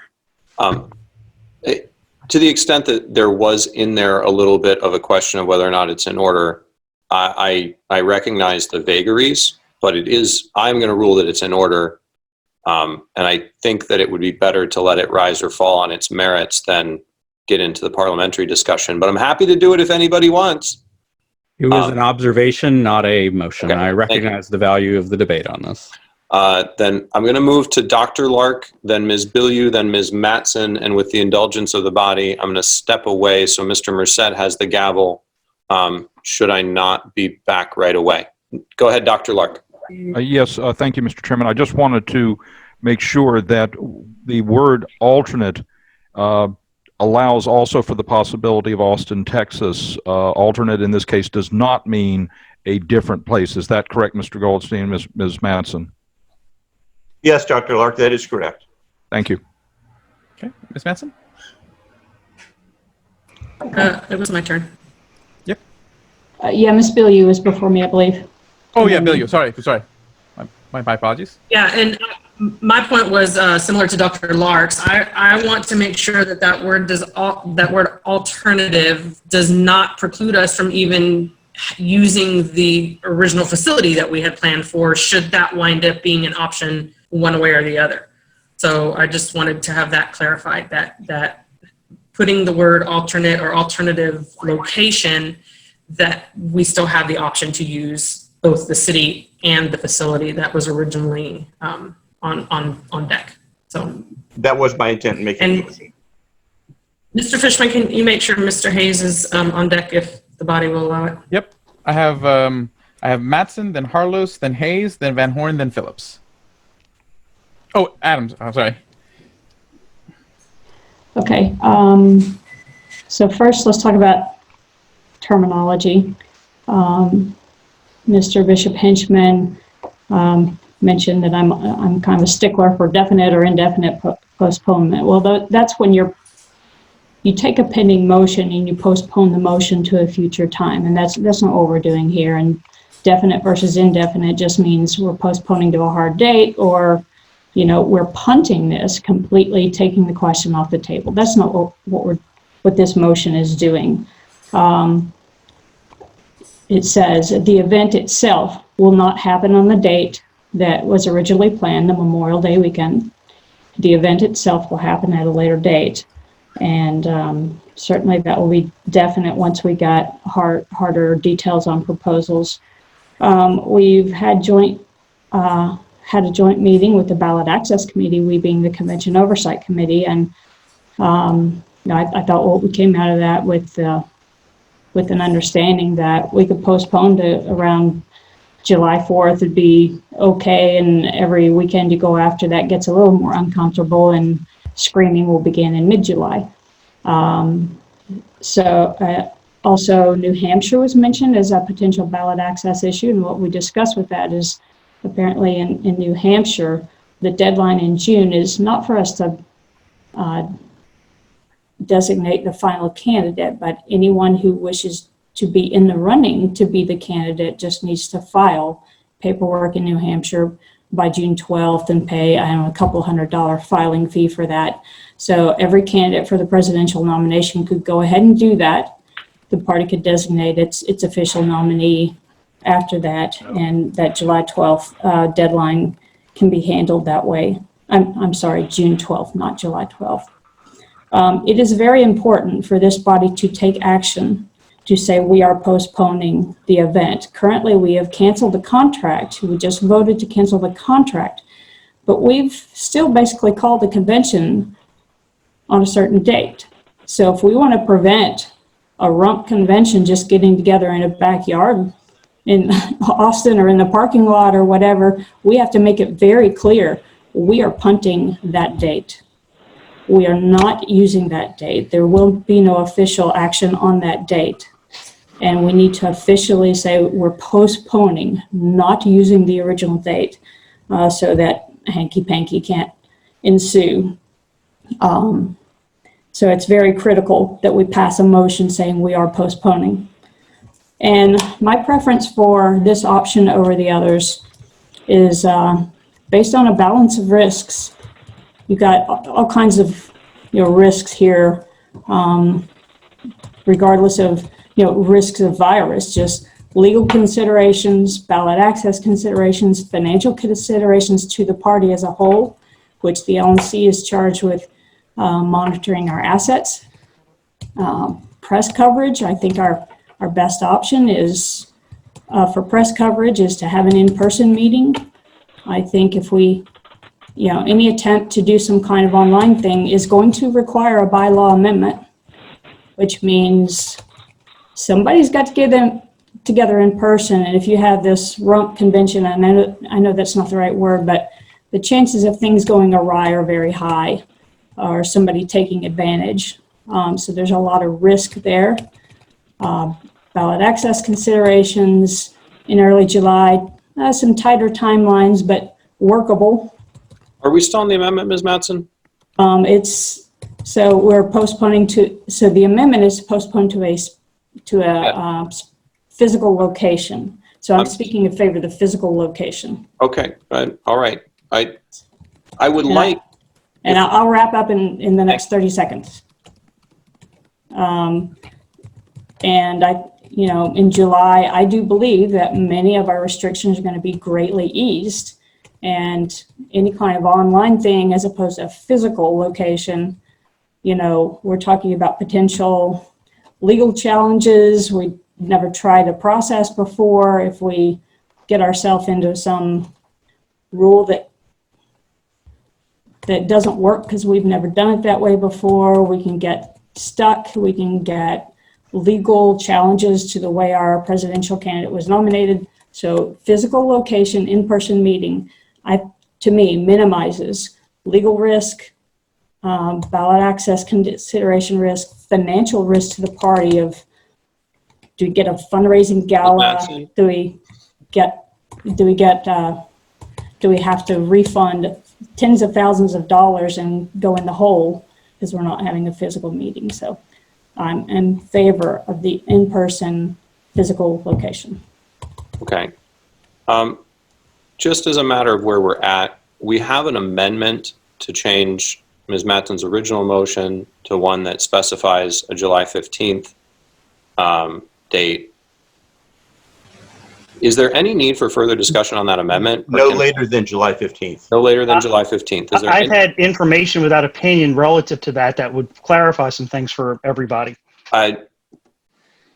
Is it necessary before we move to a vote on the amendment, Mr. Hayes?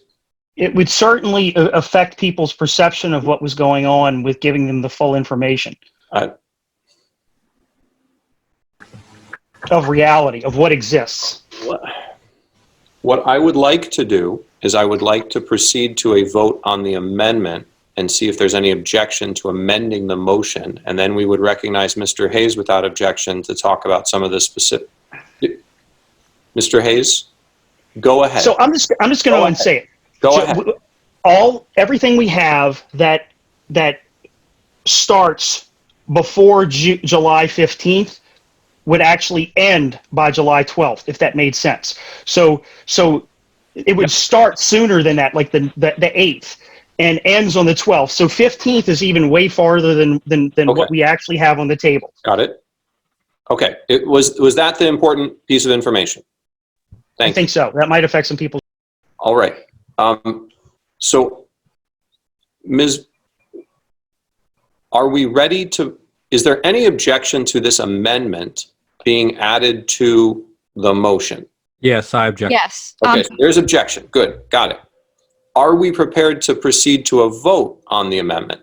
I have a point of parliamentary order, Mr. Chair. Parliamentary, go ahead. Ms. Van Horn has been seeking to be recognized to speak forever, and she keeps getting passed over. Underlying motion. On the amendment, I believe, she keeps complaining and getting ignored. Ms. Adams. Okay. So part of the issue is it's difficult to see everybody. Ms. Van Horn, we'll go to Ms. Van Horn, then we'll go to Ms. Adams. Thank you for the reminders. Ms. Van Horn, go ahead. Thank you, Karen Ann. I was recognized by you, Mr. Chair, in the lineup, and then I got lost somehow. Without a date, I can't vote in favor of this motion. We need to have something more than just say, let's postpone it. Someone wrote kicking it down the road, kicking it down the can. That's exactly what it is. And I'm in direct contact with the chairs from Region 3, and they're saying that they would like a date before we just say we're going to postpone. Okay. Ms. Adams? Yeah, so as a member of the committee, and we've discussed this at length, I'm absolutely in favor of postponement. And I'm only an alternate, so I know I can't move to amend this, but I would have liked to see the amendment include language that specifies more what a potential plan might be if we get to that date and cannot proceed. Something like, at that time, a voter selection will be selected using whatever method, and a physical convention can be convened at no later than such and such date, something like that. All right. I have Mr. Phillips, Mr. Hewitt, Mr. Hagan, Mr. Nana, Mr. O'Donnell, and Mr. Wendt. Mr. Phillips. Mine's actually related now after a point's been made. I'm waiting for the main motion. I'm sorry. Okay. Is there anyone else that wants to speak on the amendment? Yes. No, I would like to speak. This is Hewitt. On the amendment? Yes, on the amendment. Yes. Go ahead. Go ahead. And the reason why it doesn't have to be a drop dead date right now, and let me add that this committee, I'm on 30 different government committees right now. If I had any of those committees with the dedication and the ability to flex and move as the Convention Oversight Committee, this is the best committee I've ever seen. And they have worked their tail off, and they've been hit by a pandemic. They've been pushed down the road and everything else, and they're working harder than any of us have ever worked. I have full confidence in this committee. Now, when we give a date, I'd like to see that date go to the end of August, but I am willing to go ahead and compromise and say, if we get something, and if the chair, Daniel, says most of our proposals are going to be done by the 12th, then we say, anything that's done by the 12th, that's fine. We don't have to set it exactly that date, because this is always changing, just like the pandemic's changing. So I would say that this is a perfect amendment. If Ms. Adams wants something in there that's put in addition to say, if this doesn't happen by this date, then we move to that electronic convention, I can live with that. Okay. I have Hagan, Nana, O'Donnell, and Wendt. I'm going to assume they're on the amendment, but if they're not, we'll go to them and we'll know that. And then Harlos after when she, as a co-host, has the ability to raise her hand electronically. Okay. Mr. Hagan. Actually, I was going to call the question on the amendment. Thank you, Mr. Hagan. Is there any objection to ending debate on the amendment?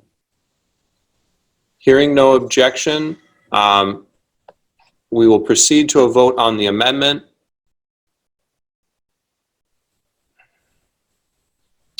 Please restate what we're voting on. Yep, I'm getting there. Mr. Goldstein, can you restate your amendment? Does Ms. Harless have it in writing? She was typing, I think, as I was talking. That's fine. I have it as the language that is in the convention committee's report, but with appended that the date selected will be no later than July 15th, 2020. Okay. No, and to a physical location. Okay, thank you. Mr. O'Donnell objected to the ending of debate, though I did not hear it. Mr. O'Donnell, if you could just quickly be recognized.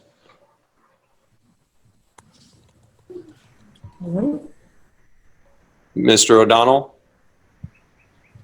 His picture appears not to be moving. I wonder if he's frozen. I concur with Mr. Phillips' analysis. Can you type in the chat, maybe? What we're going to do is we're going to proceed to a vote on the amendment. Ms. Harlos will take this vote by roll call. Okay, I'm ready whenever you are. You ready? Wait just a second. Mr. O'Donnell, if you can state your point of debate in the chat, I will recognize that, but if not, we're going to proceed to a vote on this amendment.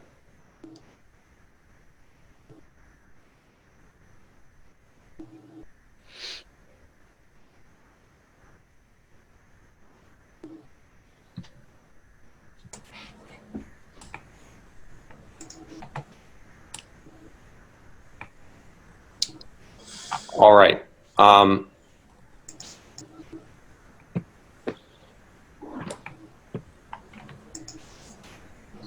Can somebody tell me what Mr. O'Donnell's point is? Because having him type in the chat that he said it doesn't say anything. I never saw it.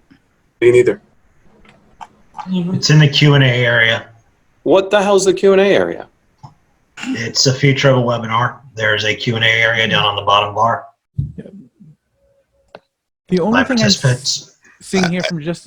I don't see it in the Q&A either. The only thing I see Justin, I answered was- is a question from Jennifer Luoma. I don't know if that's what the point he's trying to make. Pros and cons? That's the only thing that I see in the Q&A area that was. We are proceeding to a vote now. Ms. Harlos, please go ahead and call the roll. Thank you. Ms. Bilyeu? Yes. Mr. Bishop Henchman? No. Mr. Goldstein? Yes. Mr. Hagan? Yes. I will vote yes. Mr. Hewitt? Yes. Dr. Lark? Aye. Mr. Longstreth? Yes. Ms. Matson? Yes. Mr. Merced? Aye. Yes. Mr. Nikela? Aye. Mr. O'Donnell? I will skip. Oh, he put no. He says no. Thank you. Mr. Phillips? Abstain. Mr. Redpath? No. Mr. Smith? Yes. Ms. Van Horn?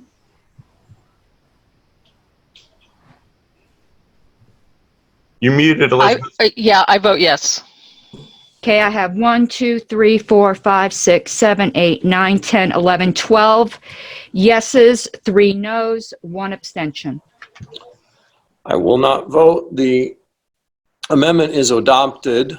We will now proceed to Mr. Phillips, and then Mr. Fishman, if you can just tell me who is on deck on the underlying motion. I will allow debate on this for probably another, not very long, because basically what's happening is some filibustering, and it's... I have Phillips, Longstreth, Harlos. Phillips, Longstreth, Harlos. Mr. Phillips, go ahead. A couple things real quick. First, I agree with Mr. Redpath on his objections. I also agree with the convention committee on postponing. And I have discussed this with other people. I agree with Ms. Adams that the motion needs to contain some language that has a option that says, okay, we're going to do this, and if we don't do this, here's our next option. But as it stands right now, while in theory I don't object to postponement, I object to this motion at this time because we have not discussed other options, including hybrid options that may be better for other people. So we have not discussed the other options in order to weigh them against this one. Mr. Longstreth. I would echo what Mr. Phillips said there. I also want to share what Region 1, I met with them 2 days ago with the state chairs. I've also been running public opinion polls. The results of the public opinion polls for Region 1, there were 2 polls. In the first one, only 17% of respondents favored postponement. In the second one, 34% favored postponement. But that is a public opinion poll, take it as you will, and it was targeted at Region 1. Of my state chairs, 56% favor postponement. However, 100% favor the idea of electronic balloting. And so I would urge this committee to keep those in mind. The other thing that I want to talk about on postponement is that we need to remember that we had several people come on during public comment to talk about health concerns. If we postpone, we are instantly shoving those health concerns aside, and I understand that there are delegates and there are delegate alternates for a reason. However, it is a consideration that this committee needs to think about. And I think the most important argument that's been made is giving our candidates the opportunity to begin fundraising and networking and doing what they need to in order to get their campaign going. And so for that reason, I don't believe, even though the majority of my state chairs did say that postponement would be okay, I do not believe that I can vote for a postponement because there are bound to be better options that we can discuss. All right, I have Ms. Harlos, Mr. Wendt, without objection, Mr. Molman, and then Mr. Smith. Ms. Harlos, if you could please reread the motion as amended. Someone in the gallery asked. Okay, 1 second, I have to get out. Ms. Mattson, do you have that handy? Because you have the convention committee report. I have my voting things. Oh, the amended one. Yeah, the amendment though was just to add the phrase to a physical decision to a physical location no later than July 15th, 2020. Okay, but it's to give the LNC to have the LNC postpone it. Correct. Okay, go ahead, Ms. Harlos. Okay, I'd like to address the arguments that were made about the health concerns. Every convention, there are concerns that people have. Are we privileging now health concerns over the financial concerns we hear every single year from povertarians? Because it now affects the more wealthy among us. There are always people who cannot attend, always people who have concerns. Our bylaws anticipate that by having alternates. I have no doubt that we're going to have a full convention considering our candidates and the situation with Mr. Trump. If people wanted to discuss other options, every member here had the opportunity to offer a substitute motion. What is... I muted Mr. O'Donnell, who... Okay, thank you. The committee had any member of this committee had an opportunity to offer a substitute motion. So I'm sorry, I do not find that kind of objection particularly well-founded. It does... I'm just waiting till it. Thank you. So that just seems again to be a stalling tactic. Speaking of which, well, I don't think I am saying anything that I didn't say. I have said before. This is all new things. I did not deal with the health conditions before. We also have very much financial concerns that have not been adequately raised. Ms. Mattson did raise them for the amount that she could without seeming like she was hogging the mic, but nobody else really has. Look at our balance sheet. We are risking bankrupting this party. I know some people do not agree with that assessment, but I absolutely see that assessment. And this is so freaking so irresponsible. We have bylaws. We have our financial considerations. There is no reason we cannot make a decision now. People wanted to consider other options. They should have made a substitute motion. Mr. Wendt. Thank you, Mr. Chair. I wanted to briefly go over the fact that our bylaws do have other options, and I'm not in support of this motion because our bylaws say that we must hold a convention until August 31st of 2020. So that is an option, and the further we look out and the further we look to try and give us more options and more time for the virus to subside, it may ease the concerns of some of our members who would not be willing, even in July, to attend a convention. And with that said, I don't have the ability to motion or anything, but I believe August 21st is the optimal time because it would place us in between the Democratic convention and the Republican convention, so the news cycles would be there. Mr. Molman, without objection, and then Mr. Smith. Hi.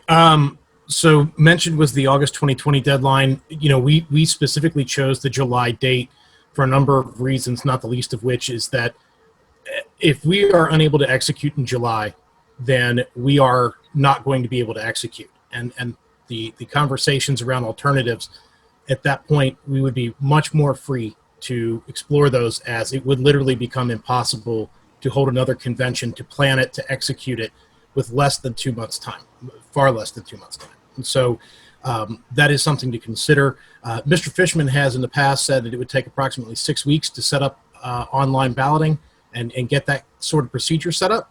I think that something that Mr. Henchman had mentioned, Bishop Henchman had mentioned earlier, that taking the having some sort of cutoff date, the LNC is free to do that at any time, just like they did today. We have done so, taken action before the convention.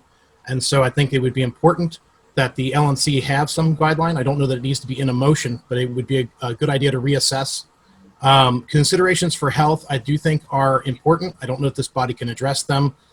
Candidate fundraising, we heard from Mr. Kokesh earlier. He would like to postpone. The one thing I think is missing more than anything, I keep seeing polls of state chairs, polls of executive committees. Nobody's actually polled the delegates. Nobody's actually polled the alternates. And there's this big question about who's going to show up. Now, I've talked to delegates, I've talked to alternates. Yes, sir.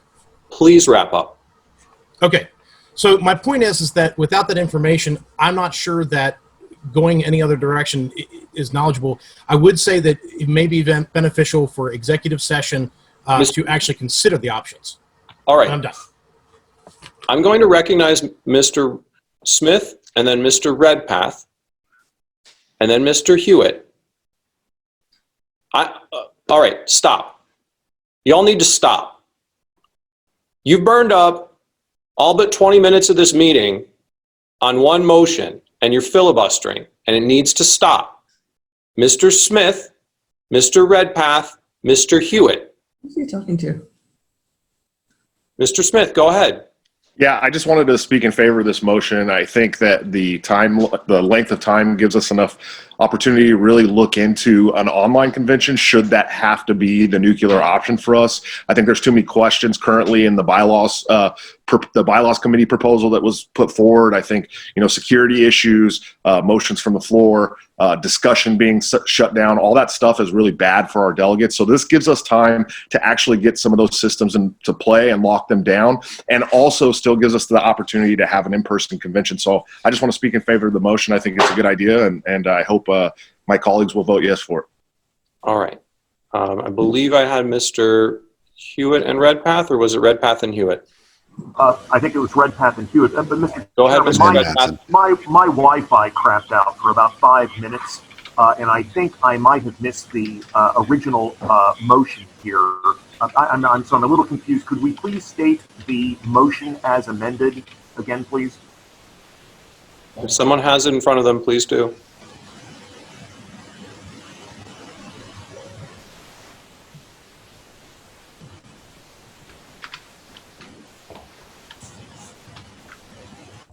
Ms. Harlos, do you have it?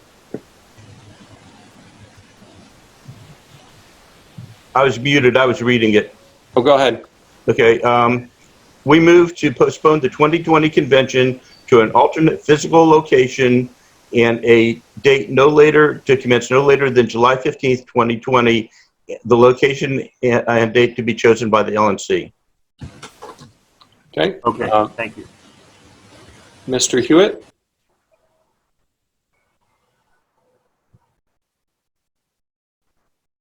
Jeff, you're muted. Sorry, yeah, a little bit slow there. It's I've already started drinking because it's past noon back on the East Coast. So anyway, Look, here's what I'm saying. This is a great, great compromise, because if you add everything up, if you add all of the different health concerns and everything else, on Tuesday in Riverside County, we'll be actually voting to get rid of most of the restrictions. That's in California.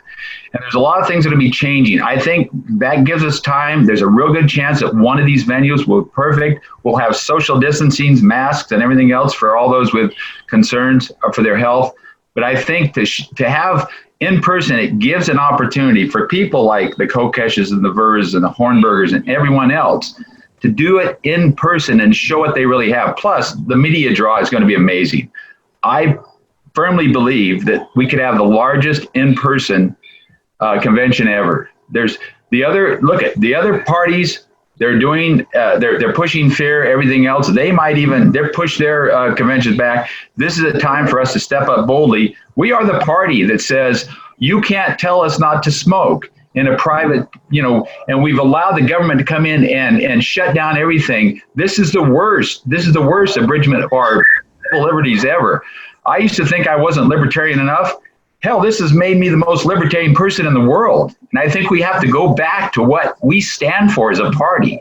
This is a great, great compromise. And by the way, a PS, when Karen Ann Harlos and Alicia Madison agree on anything, run with it, okay? Run with it. Ms. Matson, sorry. So first, I think I need to say that I strongly disagree with the characterization that people are filibustering. I think that misstates people's motives. Nobody's talking in circles, and Ms. Matson. We can extend time if we need to. Okay. And more substantively, the COC will be open if people have objection to this because there's not a hard time frame. Well, the COC will be open to you setting a date for us to come back. We want to do that as soon as possible, every bit as much as you do, and it's our intention to. But if you're not sure we're going to, then say we'll report back by a certain reasonable date. We're open to that. But let's not kill a good idea just on that concern, because we're open to a deadline if you need one. But we're going to do it as fast as we can. Mr. Phillips. I actually was going to move that amendment that we set a deadline on picking a date and time, say 10 days from today. I was moved to make that amendment. Second. Moved and seconded. Go ahead, Mr. Phillips. That's it. I move that we make that amendment, that we set a deadline to have that so that we can have an answer for us and for everybody else in a reasonable time frame. So what you're moving is you're moving the original amendment, which is to postpone the physical convention to a time prior to July 15th with the LNC to make the decision by 10 days from today, which would be May 12th. Correct. Point of inquiry, Mr. Chair. Go ahead, Ms. Harlos. Would Mr. Phillips then be also moving for another electronic meeting since there's a 10-day notice requirement for 10 days from today? I would have followed this up with that, yes. Is that part of your amendment, or? I thought it would have to be a separate motion. If it can be part of the amendment, then yes. I second the amendment if nobody else has already. No, it's been seconded. Okay. So,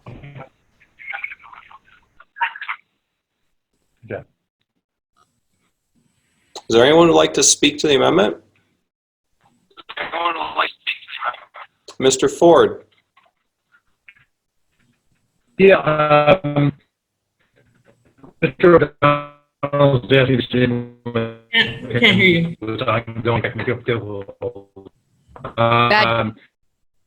So he's just Pat, turn off your video. Mr. Ford. Mr. Ford, your connection is insufficient. Can you hear me now? Turn off your video, Pat.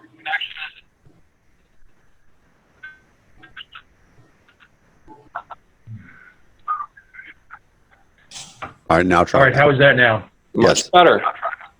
Okay, does that sound better? Okay, thank you very much, folks, for your indulgences. Mr. O'Donnell has ceded the chair to me for the time being. His technical problems. He's asked me to state, and I'd asked the indulgence if we could recognize Mr. Perry, Darrell Perry, to speak to the ballot difficulties that new faces if, in fact, they do not apply ballot X with a specific candidate by July 11th. The potential to repeat a situation where you have multiple Libertarian presidential candidates on the ballot could, in its own way, or damage the gain and reputation we've had by being on 50 states and by potential for a national candidate. So that is a serious issue to consider. I also mentioned that in my polling of state chairs myself this morning, everybody's in favor of an early delegate in-person convention. If there's not objection, Mr. Ford's asked to hear from Mr. Perry. I have an objection.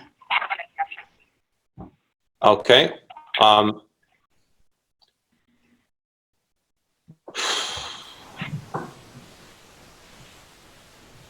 if I can elaborate, Mr. Chairman, without having Mr. Perry come on. Again, do we want to have a state where we have 2 or more presidential candidates on the ballot? All right. Thank you for raising that concern. Is there anyone else who wants to speak to this amendment? We have Molman and Bishop Henchman. I'm going to recognize Mr. Bishop Henchman because he's on the committee. I'll vote for Mr. Phillips' amendment, but you know, as I mentioned, I started asking for contingency plans on March 6th. I thought we would have it at this meeting. I wanted to have this meeting on April 20th. I think the delegates need certainty. I think the party members need certainty. And we're just seem to be kicking the can down the road. So, you know, if this motion passes, I hope 10 days from now, it's all ready to go with everything in it. And I know Ms. Harlow said, you know, I could have offered something, blah, blah, blah, blah. We have, I didn't mean that meanly, but we have offered stuff. And honestly, and I've made, I don't know how many offers to the convention committee to help them in their work. But the response was always, we have it in hand. You will get everything on May 2nd. We will be ready to go. We're not ready to go. I think this motion's out of order. I think Mr. Phillips' amendment gives them time to get it in order, but we're not there yet. I am, Ms. Harlos, if it's, have you not spoken on the amendment? You're still muted. I have not spoken on the amendment. Go ahead. And first, Mr. Bishop Henchman, I did not take any offense. I'm much more colorful than you are most of the time. This is not kicking the can down the road. This is giving the convention committee time to present to us the best option and to finalize some options.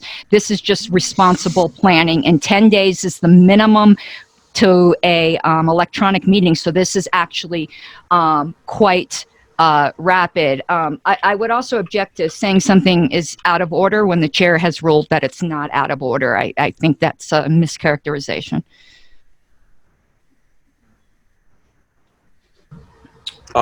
Is there any objection to hearing from Mr. Hayes?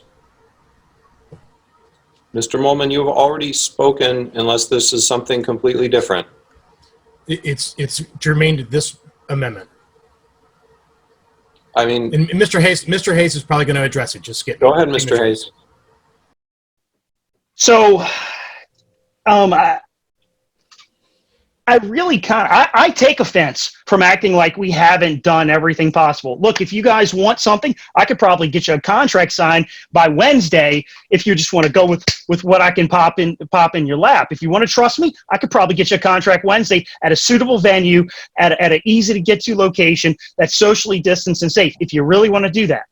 But this whole thing, like, we're not ready, I could be ready right now.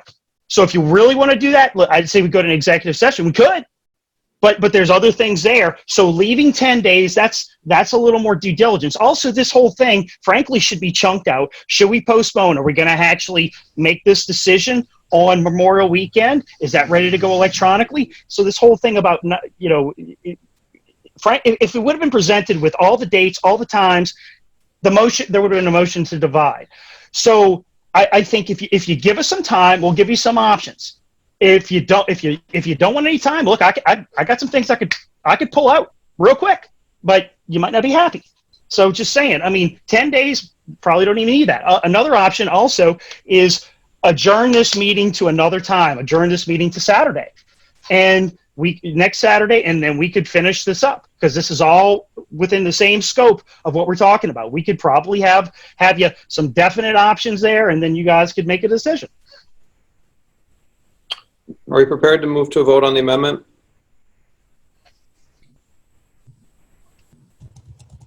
All right, Ms. Harlos, if you could take the roll. The motion is to amend the previous motion to add that the decision will have to be made with an electronic meeting within 10 days. Are we ready for the vote? Okay, I'm just making sure that was your instruction, Mr. Chair. Yep. Ms. Bilyeu? Yes. Mr. Bishop Henchman? Aye. Mr. Goldstein? Yes. Mr. Hagan? Yes.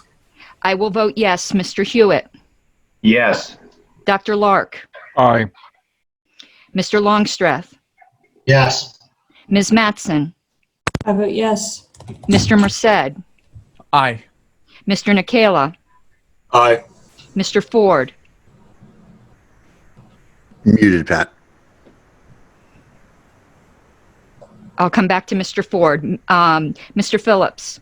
Yes. Mr. Redpath? Yes. Mr. Smith? Yes. Ms. Van Horn? Yes. Mr. Ford? No. Okay, we have 16 yes, 1 no, Mr. Chair. Thank you. Excuse me, 15, 1. The amendment is adopted. Can you please read the entire motion with the amendment? Okay, we move to postpone the 2020 convention to an alternate date and/or location to be chosen by the LNC to a physical location to take place no later than July 15th, with a decision by the LNC made within 10 days from today by electronic meeting. Okay.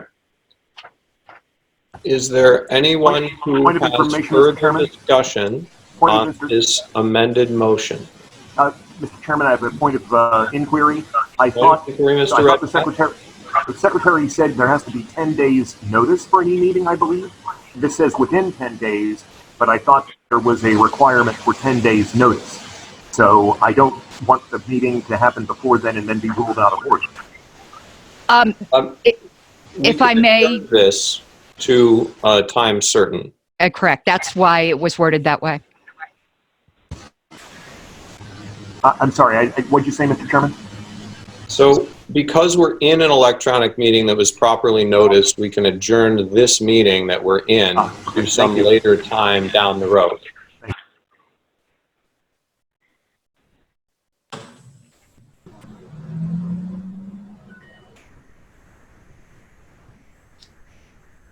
Is there anyone else who wants to speak on this motion?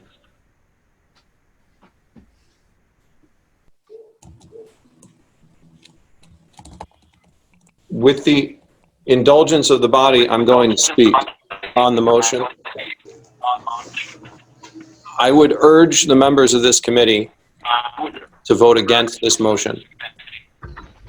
I'm sorry, sir. I can't hear you. You can't hear me? Can everybody else broke please up for a mute, minute. please? There's a background from somebody and I can't tell who it is. I think it's coming through somebody's speaker, but now it's not there anymore. Am I hearable? Okay. I am going to vote against this motion. I appreciate all of the work that the Convention Oversight Committee has done, but everything in this motion is hope. It's optimism, it's desire. It wants a thing to be true that is no longer true. And if we don't face our reality, we can't adapt to the work that we need to do as a party. What we need to do as a party is nominate a presidential candidate with enough time to be able to have an effective campaign. We need to make sure that our delegates have the input on these things. We need to make sure that we don't add costs to what is already a difficult decision. I have heard people say, with these ballot access deadlines, we can just sue and win. But lawsuits aren't free, not in money and not in time. And we're already doing lawsuits to deal with the other parts of the pandemic that are not going away anytime soon. We will be over 100,000 fatalities attributed to COVID-19 by the end of the month, most likely. And what is more important is there are circumstances that have changed for every one of our delegates. There are economic circumstances that have changed. There are things that they will not be able to do for a postponed convention. They have already blocked out Memorial Day weekend. They've already done the travel. They've already done the things and waited for us. And we cannot wait any longer. We need to have a candidate who can campaign. We need to do the work of the party. And this is something that needs to be done. So I am going to vote against this, and then I'm going to ask to be recognized by Mr. Merced when he has the gavel back to propose that we have a convention online over Memorial Day weekend during the time that is already blocked out by our candidates and by our delegates. Point of order. Point of order. Mr. Chair, you've been presiding during this debate, and I would refer to Robert's page 405, in which the presiding officer cannot vote unless his vote is by ballot, which this is not, or is a tie, will break a tie or cause a tie. So unless either of those may not two vote? may not. Okay. Then take all that debate and I won't vote.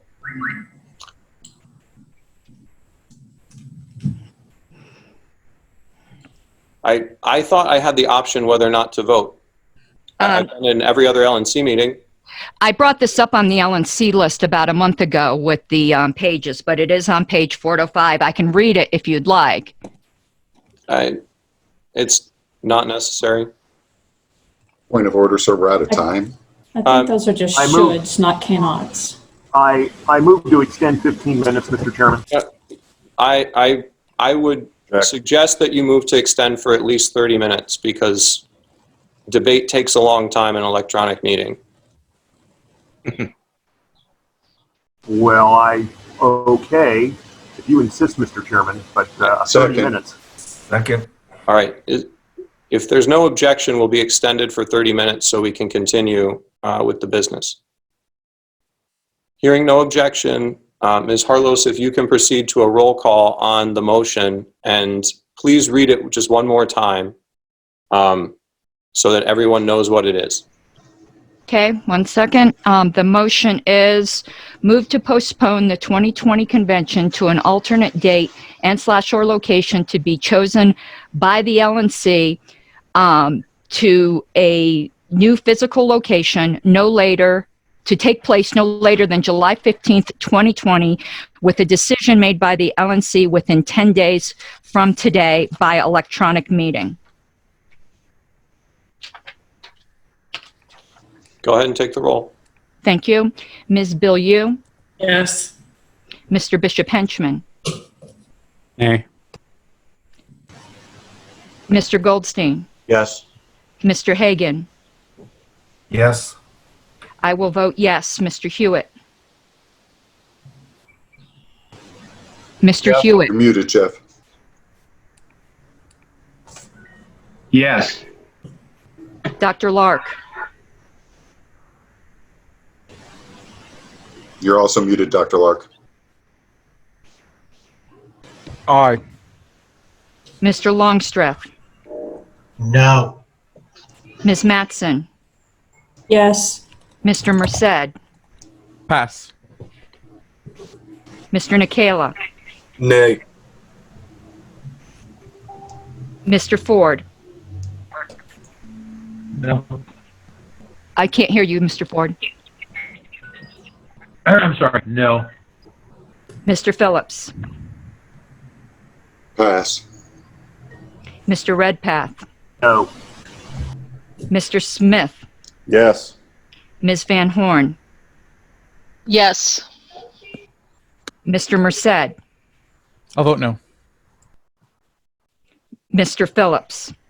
Can I get the count? 9 yes,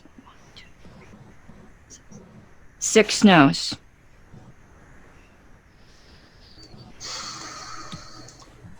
No. Motion is 9-7. Passes.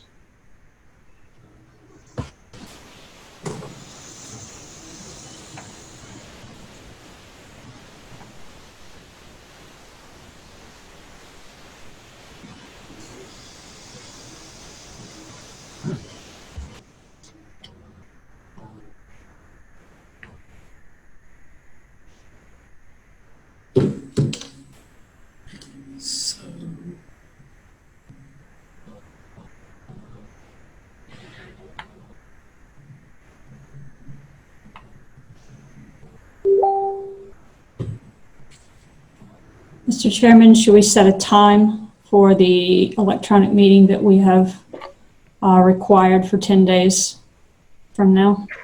It's going to be a weeknight.